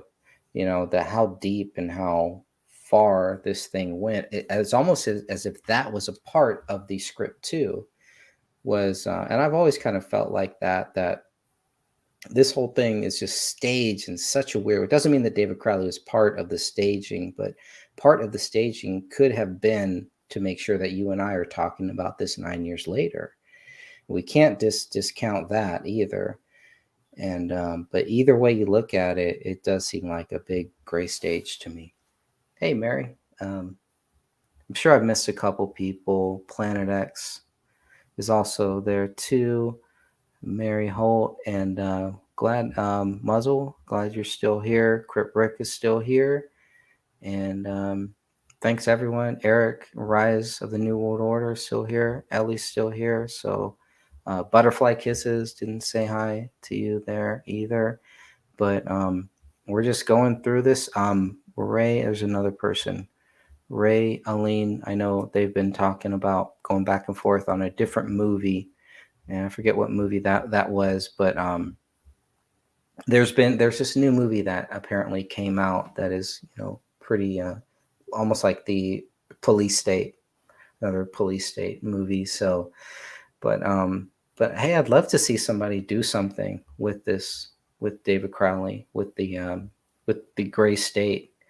And I was talking with we did a show with Blues News and with Christian Coffins and Noah, and we're talking about what's stopping us from at least making some David Crowley t-shirts or something like that, doing some of that marketing to kind of just anything that we can do to keep the case going. And there's a difference when you say, you want people to follow what you think is right? And then just to say that the goal is to just spread the word about this case almost. And I've kind of always felt like that and kind of held back a lot of my personal views and a lot of my theories about what may have happened or may have not happened about it. Because it's really, for me, I think even 9 years later, it's still kind of like that. And I think that frustrates some people that have moved way beyond level 1. And they see me, I'm still here at level 1 here, just trying to get more people involved in the case. And people are at level 5 looking back at me like, dude, where are you? Come on, come this way or come that way. And I'm like, I just go where God tells me to go, man. I don't want to act like I have everything all figured out. And at the same time, I don't want to just, like Dan Hinna was saying in that one clip, we allow all views and all theories and everything. And I think that's the best way to really go. I wanted to ask you, and I know we don't really talk about this a lot. We probably very rarely talk about it, only when we joke about it with my fan club and everything. But there was the hater group that had kind of disbanded, at least publicly, from Facebook. And I believe that Sophia was the one who, was like, they're gone pretty much. They're no longer here. And to me, it was kind of like that was a good thing. That was a good thing. And, that was a smart thing on their part. I thought they should have done that a long time ago. But I thought it was a very smart move on their part to either to disband because they know that they're full of crap, or because they realize, hey, you guys are you're picking up where Eric Nelson left off. You're helping these people. You're helping them. Any thoughts on the hater group that has disbanded? Well, I wonder if, because I never really give anybody in a legal field much credence. If they speak, it's like, If I see action, then I'll believe you. But if you're talking, it's just like wind is, escaping your lips. And when the city attorney said that, they were going to look into the fake document, I'm like, yeah, whatever. I'm wondering because we had all the proof where that document came from. So I'm wondering if that really had something to do with it, because their site was filled with nothing but, bullying, making fun of, spewing all these lies, talking out of both sides of their faces. And then when the legal issue, because that is a massive crime. So I'm beginning to wonder if they really thought long and hard about it and said, maybe we should just kind of walk away from this because of what we did, and I hope that's why. And that goes back to this document here, I believe, is the one that you're talking about, where they pretty much say, and this comes directly from, really from the lawyers, I guess, right? The city attorney. Yeah, city attorney. Yeah, and so based on this, seems pretty. Yeah, Apple Valley City Attorney Christine Caselius.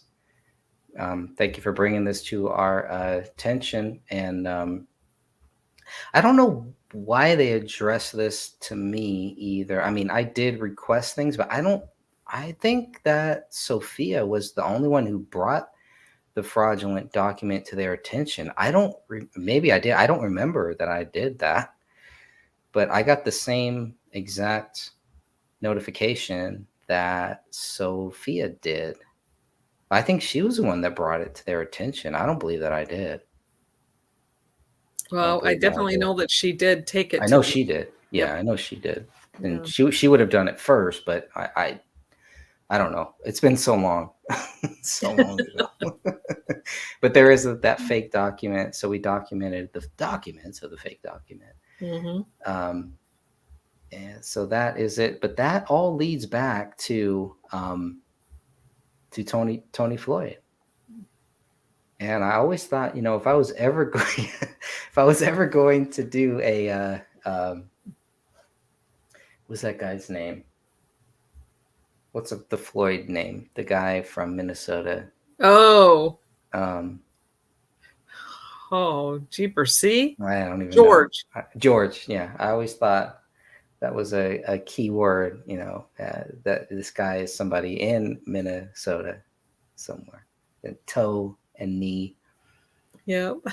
Yeah, that was pretty interesting because they clearly received photos we were not allowed to have, speaking of the autopsy and the clothes and stuff. And I have requested those so many times and I was told flat out no. And then Tony, who goes by Richard, who goes by whatever is this person, she has had several names, but they clearly had photos we were denied. And then all of a sudden now they're shutting everybody down. So do you think Tony Floyd had a big part in shutting down the hater group? At least publicly. I think because that person, we don't know, male, female, because Tony could be, a totally fake name. Could be. I think that side knew that this person had the goods on them. And I believe that they had stuff they hadn't even shared with us, even though they put a lot of it online. I don't think they put everything. And, I think the other side said, oops, we finally we trusted the wrong person and now they're turning on us. Yeah, and as far as the actual document or the affidavit with the T from Detective Shane Clocanos, however you want to say it, this was another shocker because this is like, wow, an affidavit really relating to something that has been spread out there. And I wonder how many people would it take for the Apple Valley or for these authorities to respond to this in this way, to actually have a notary and to just, and this is September 20th, 2021. Yeah, that's when you know that the not only the city attorney but the police department, they're taking this extremely seriously, because what they faked, how they faked Sean's document, could have put him in some legal issues had this case been reopened, and which is not right, because this particular detective has been one of the few that I find has done honest work, and everything that this how you say his name, Shane, we'll call him Shane, he's been forthright and he did his job, and nothing he did seems like he's part of the cover-up. So he's probably like going, you guys are not going to drag me through the mud. And yeah, so this was a serious step. They weren't messing around when they had him do the affidavit. Yeah. And I do wonder if, I really hope not, but I hope that, they didn't think that the Justice for David Crowley and Family Group had anything to do with the fraudulent document. It sounds like, based on the city attorney, that they didn't, that they understood, hey, we're glad that you guys brought this to our attention. What ended up happening with this, as you well know, is we stopped getting documents. We're still owed documents. We're still owed things. And could that be part of it too? It's like you throw this wrench and all of a sudden now nobody's getting anything because we're looking into it. So this threw a big wrench. The Tony Floyd saga is really one of the, this is a whole book in itself here.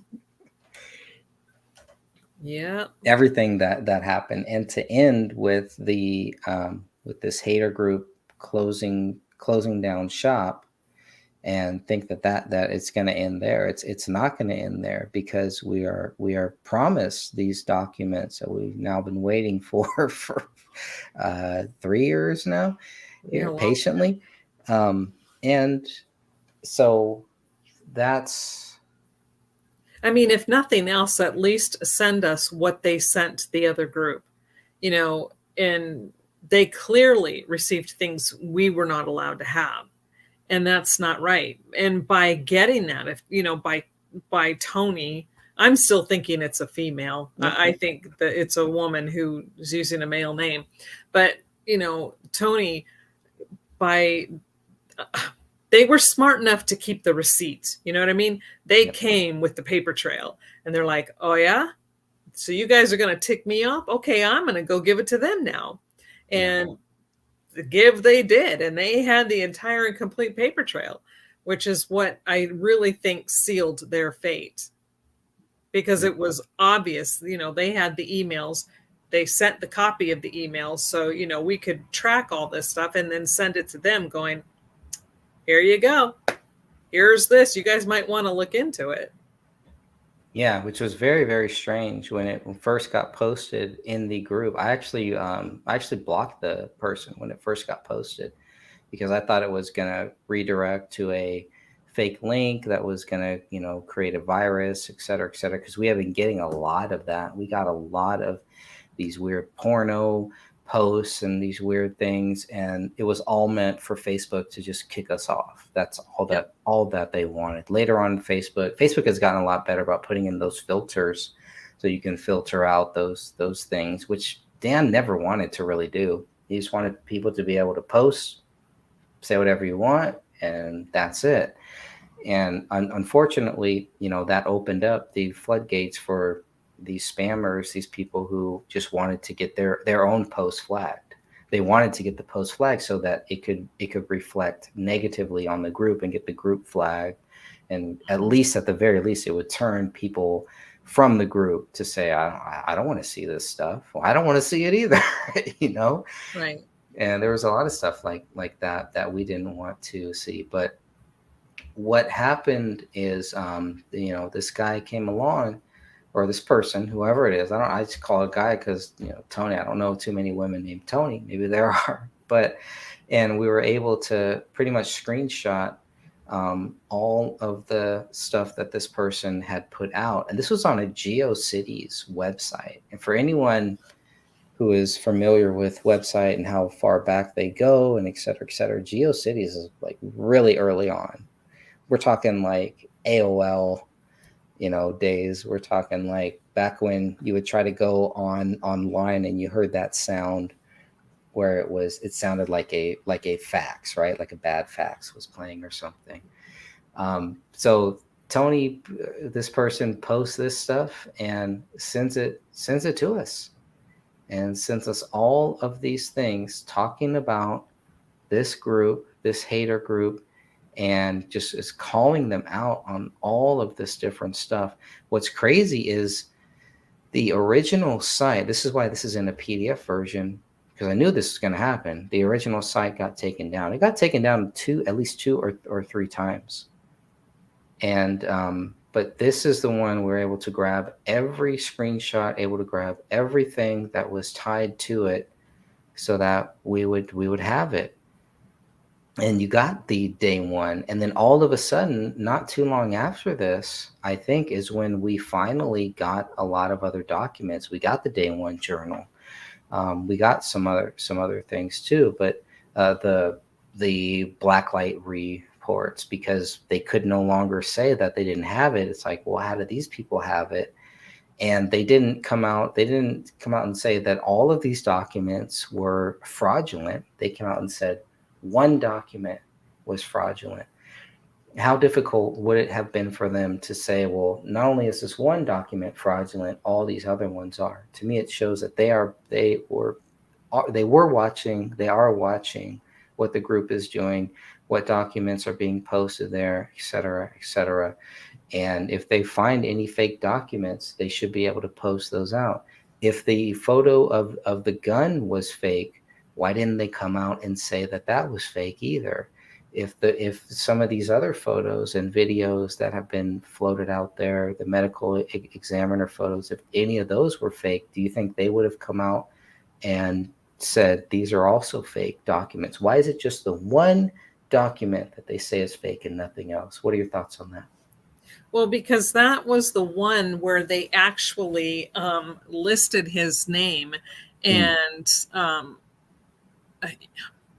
I'm trying to remember what that document stated, but they had his name on that document, and they were cutting and pasting parts of his report and pasting it in.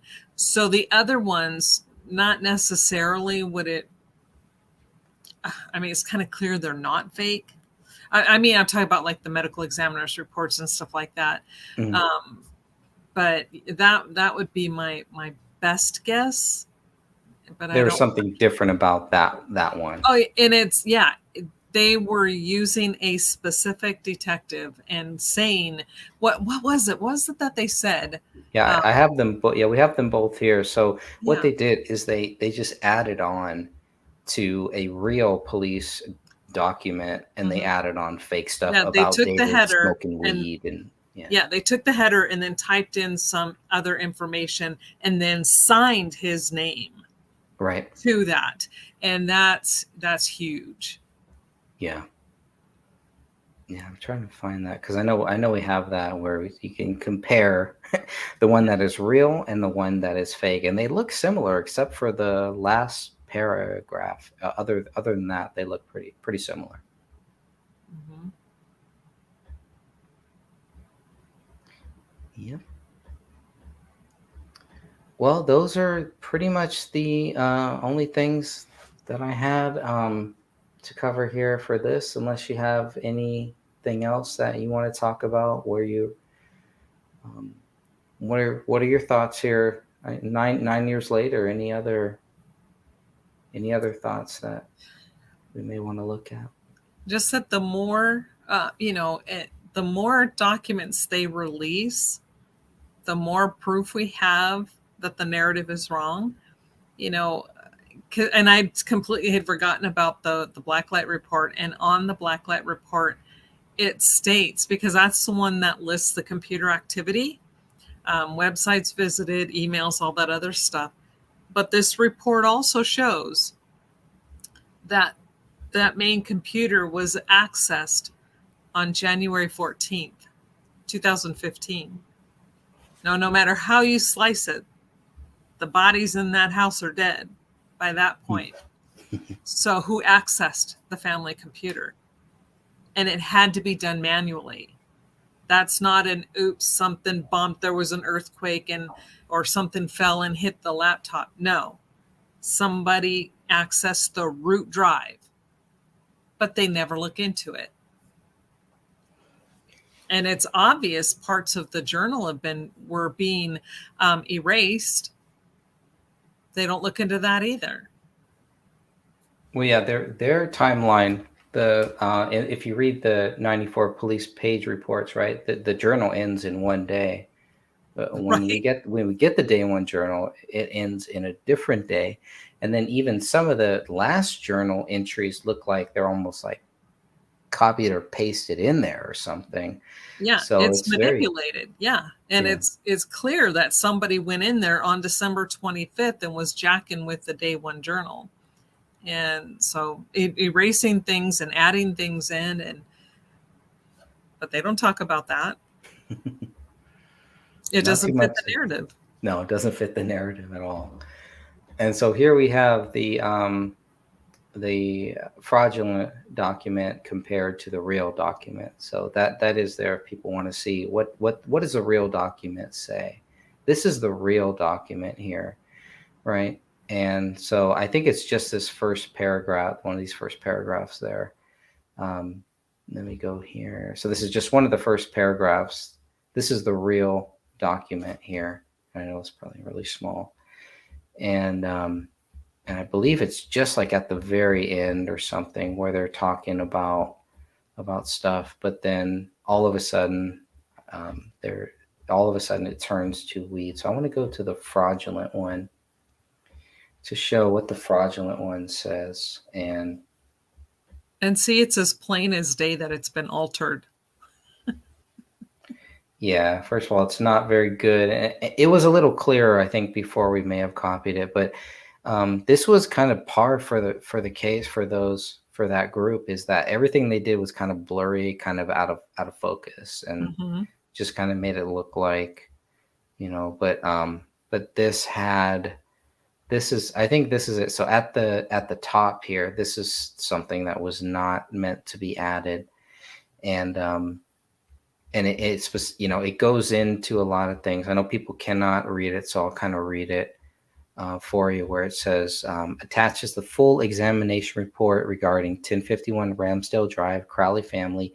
As you can tell from the photos and journal entries, there was widespread drug use to include a plethora of illicit drugs, and the perpetrator, David Crowley, had not slept in many days. From the evidence we were able to obtain, we believe that he was using substances to remain awake, and the journal entries show him becoming increasingly agitated. Although we cannot say with 100% certainty what set the wheels in motion, we believe the actual incident occurred on either December 24th, 2014 or December 25th, 2014, and that the substances as well as sleep deprivation contributed. As discussed, our evidence coupled with BCA's co-investigation concur with your findings that the adult female was shot first from a short distance. The minor child was then shot at close range and placed near the adult. And see, that's another, and placed near the adult. So they're saying this fake document is saying David shot them both, but then he moved the daughter.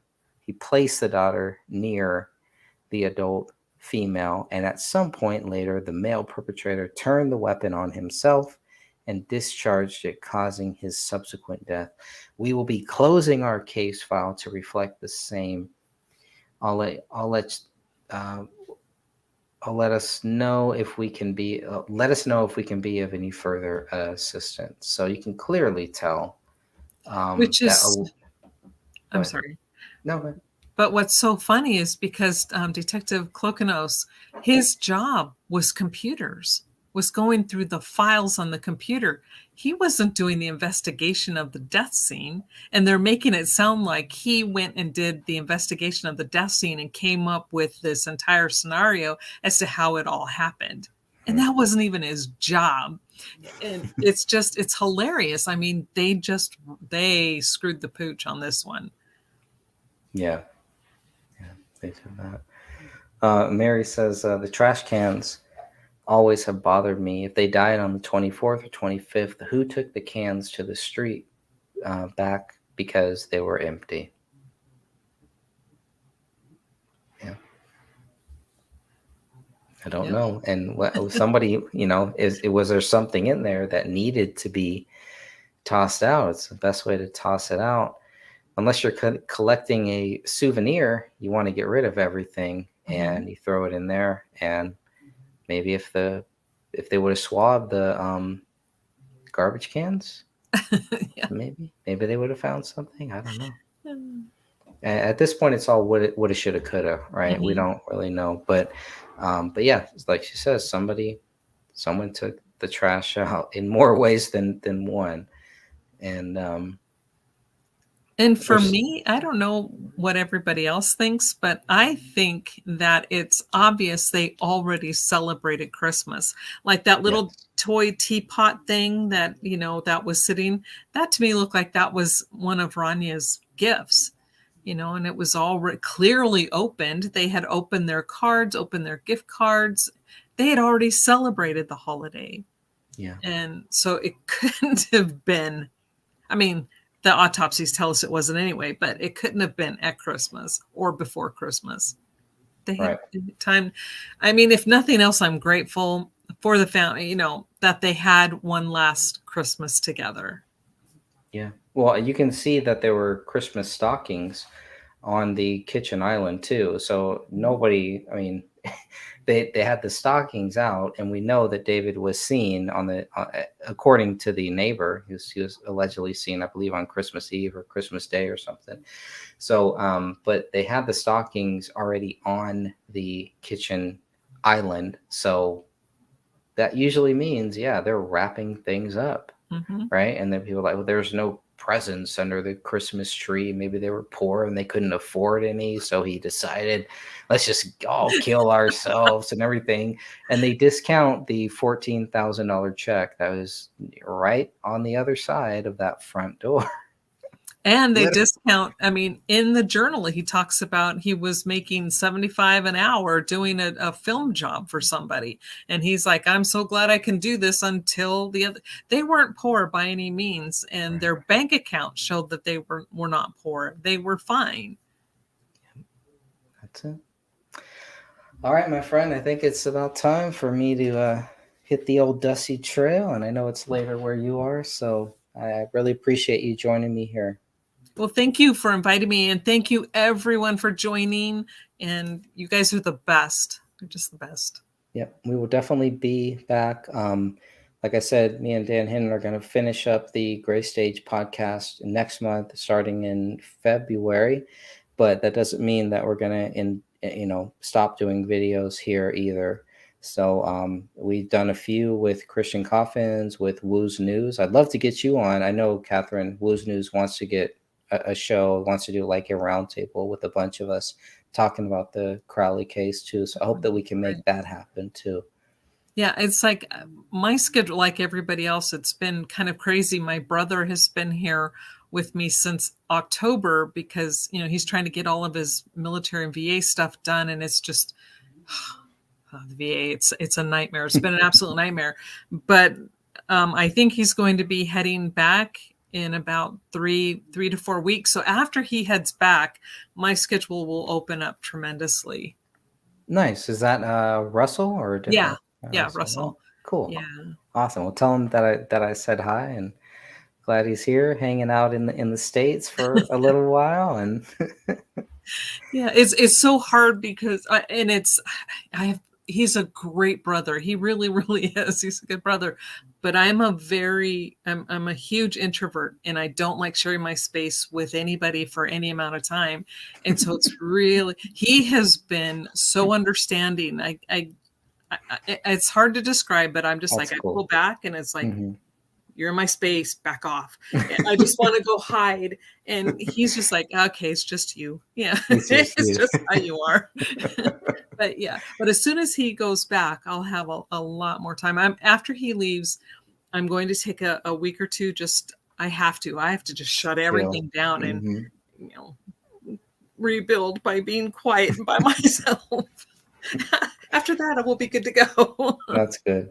All right, awesome. Yeah, well, good. Yeah, then we'll have we'll do some type of a roundtable, or maybe the next time we want to do a live thing, I'll just make sure I'll just send you the link, and if you can join, cool. If you can't, we will definitely understand that. The soldier that served with David Crowley, Matthew, I want to get him back on Yeah. too. So hopefully we can get him to kind of join back on. And yeah, and like I said, there's Woo's News has really kind of got me thinking about more things. He's asking me questions about the case, and he's doing some very interesting stuff on the January 6th case. For anyone that doesn't know, if you go to Woo's News on YouTube, and of course he's the first video that he did is banned, but there are a lot of videos up there too. But once he gets done with that, his focus will turn to the David Crowley case. So if anybody is curious about what type of a film he may be interested in making, go watch his J6 videos, and you'll get a pretty good idea of what he could possibly do for this David Crowley case. And then we'll go from there and see how we can just keep this case going. My goal is to just keep the case going, to make sure that the case does not die. David Crowley died, his wife died, his daughter died, his mother died, which is another interesting one too. But they're gone, but they are not forgotten. And even if David wasn't a soldier, even if he wasn't who he was, a filmmaker, and didn't do all this stuff and all that, we have a 5-year-old child involved in this too, and that should hit every parent very, very hard. And being a new parent, it hits me pretty hard, and I want to make sure that I take my personal thoughts and personal views out of it, especially more now that I am a parent, and to make sure that the focus is just on the case and not my thoughts or my views or anything like that, or any emotions that I have when I look at my kids and I think, how could somebody do that to a child? And so it's been difficult, and this case can be very toxic. Before I had children, the case was toxic, and it can be even more toxic. And I hold my Bible tight and I keep Jesus Christ close, because if this is what he wants me to do, if he wants me to look into this and continue to, I'm definitely going to. I'm not going to be like Jonah, so I'm just going to go with it. And at the same time, I want to make sure that the few things I've learned in journalism are still there, still intact, to make sure people who have thoughts and views on this case, have a chance to say what they think, and that we can actually get to what the truth is. And the main thing for me is still to get the case reopened. I believe whatever we can do, and I think a documentary is really, really good. That can really help getting more documents, making sure people have access to the documents, things like that are, that's kind of where my focus is. And just taking that little break and kind of, trying to refocus and going back has really helped me too. And so, I'm not on Facebook, still not on Facebook. I'm not going back there. I don't know if I'm ever going back there, but I don't want to delete my Facebook account, only because I'm afraid if I do that, then all the documents and all the posts that I've done, They'll be gone. They'll be gone. So what I did is I didn't delete my Facebook account. I deactivated it. So that should make sure that anything that I posted or any of the documents are still there. But if anyone's wondering why I'm not responding on Facebook, it's just because I'm just not on Facebook right now. That's it. And I probably won't be until 2025. We'll see what happens in 2024, and maybe I'll be back. God bless you all. Thank you very much, Catherine. Tell your brother I said hi, and we will definitely be back here on this channel. Thank you all for joining us, and we'll see you soon.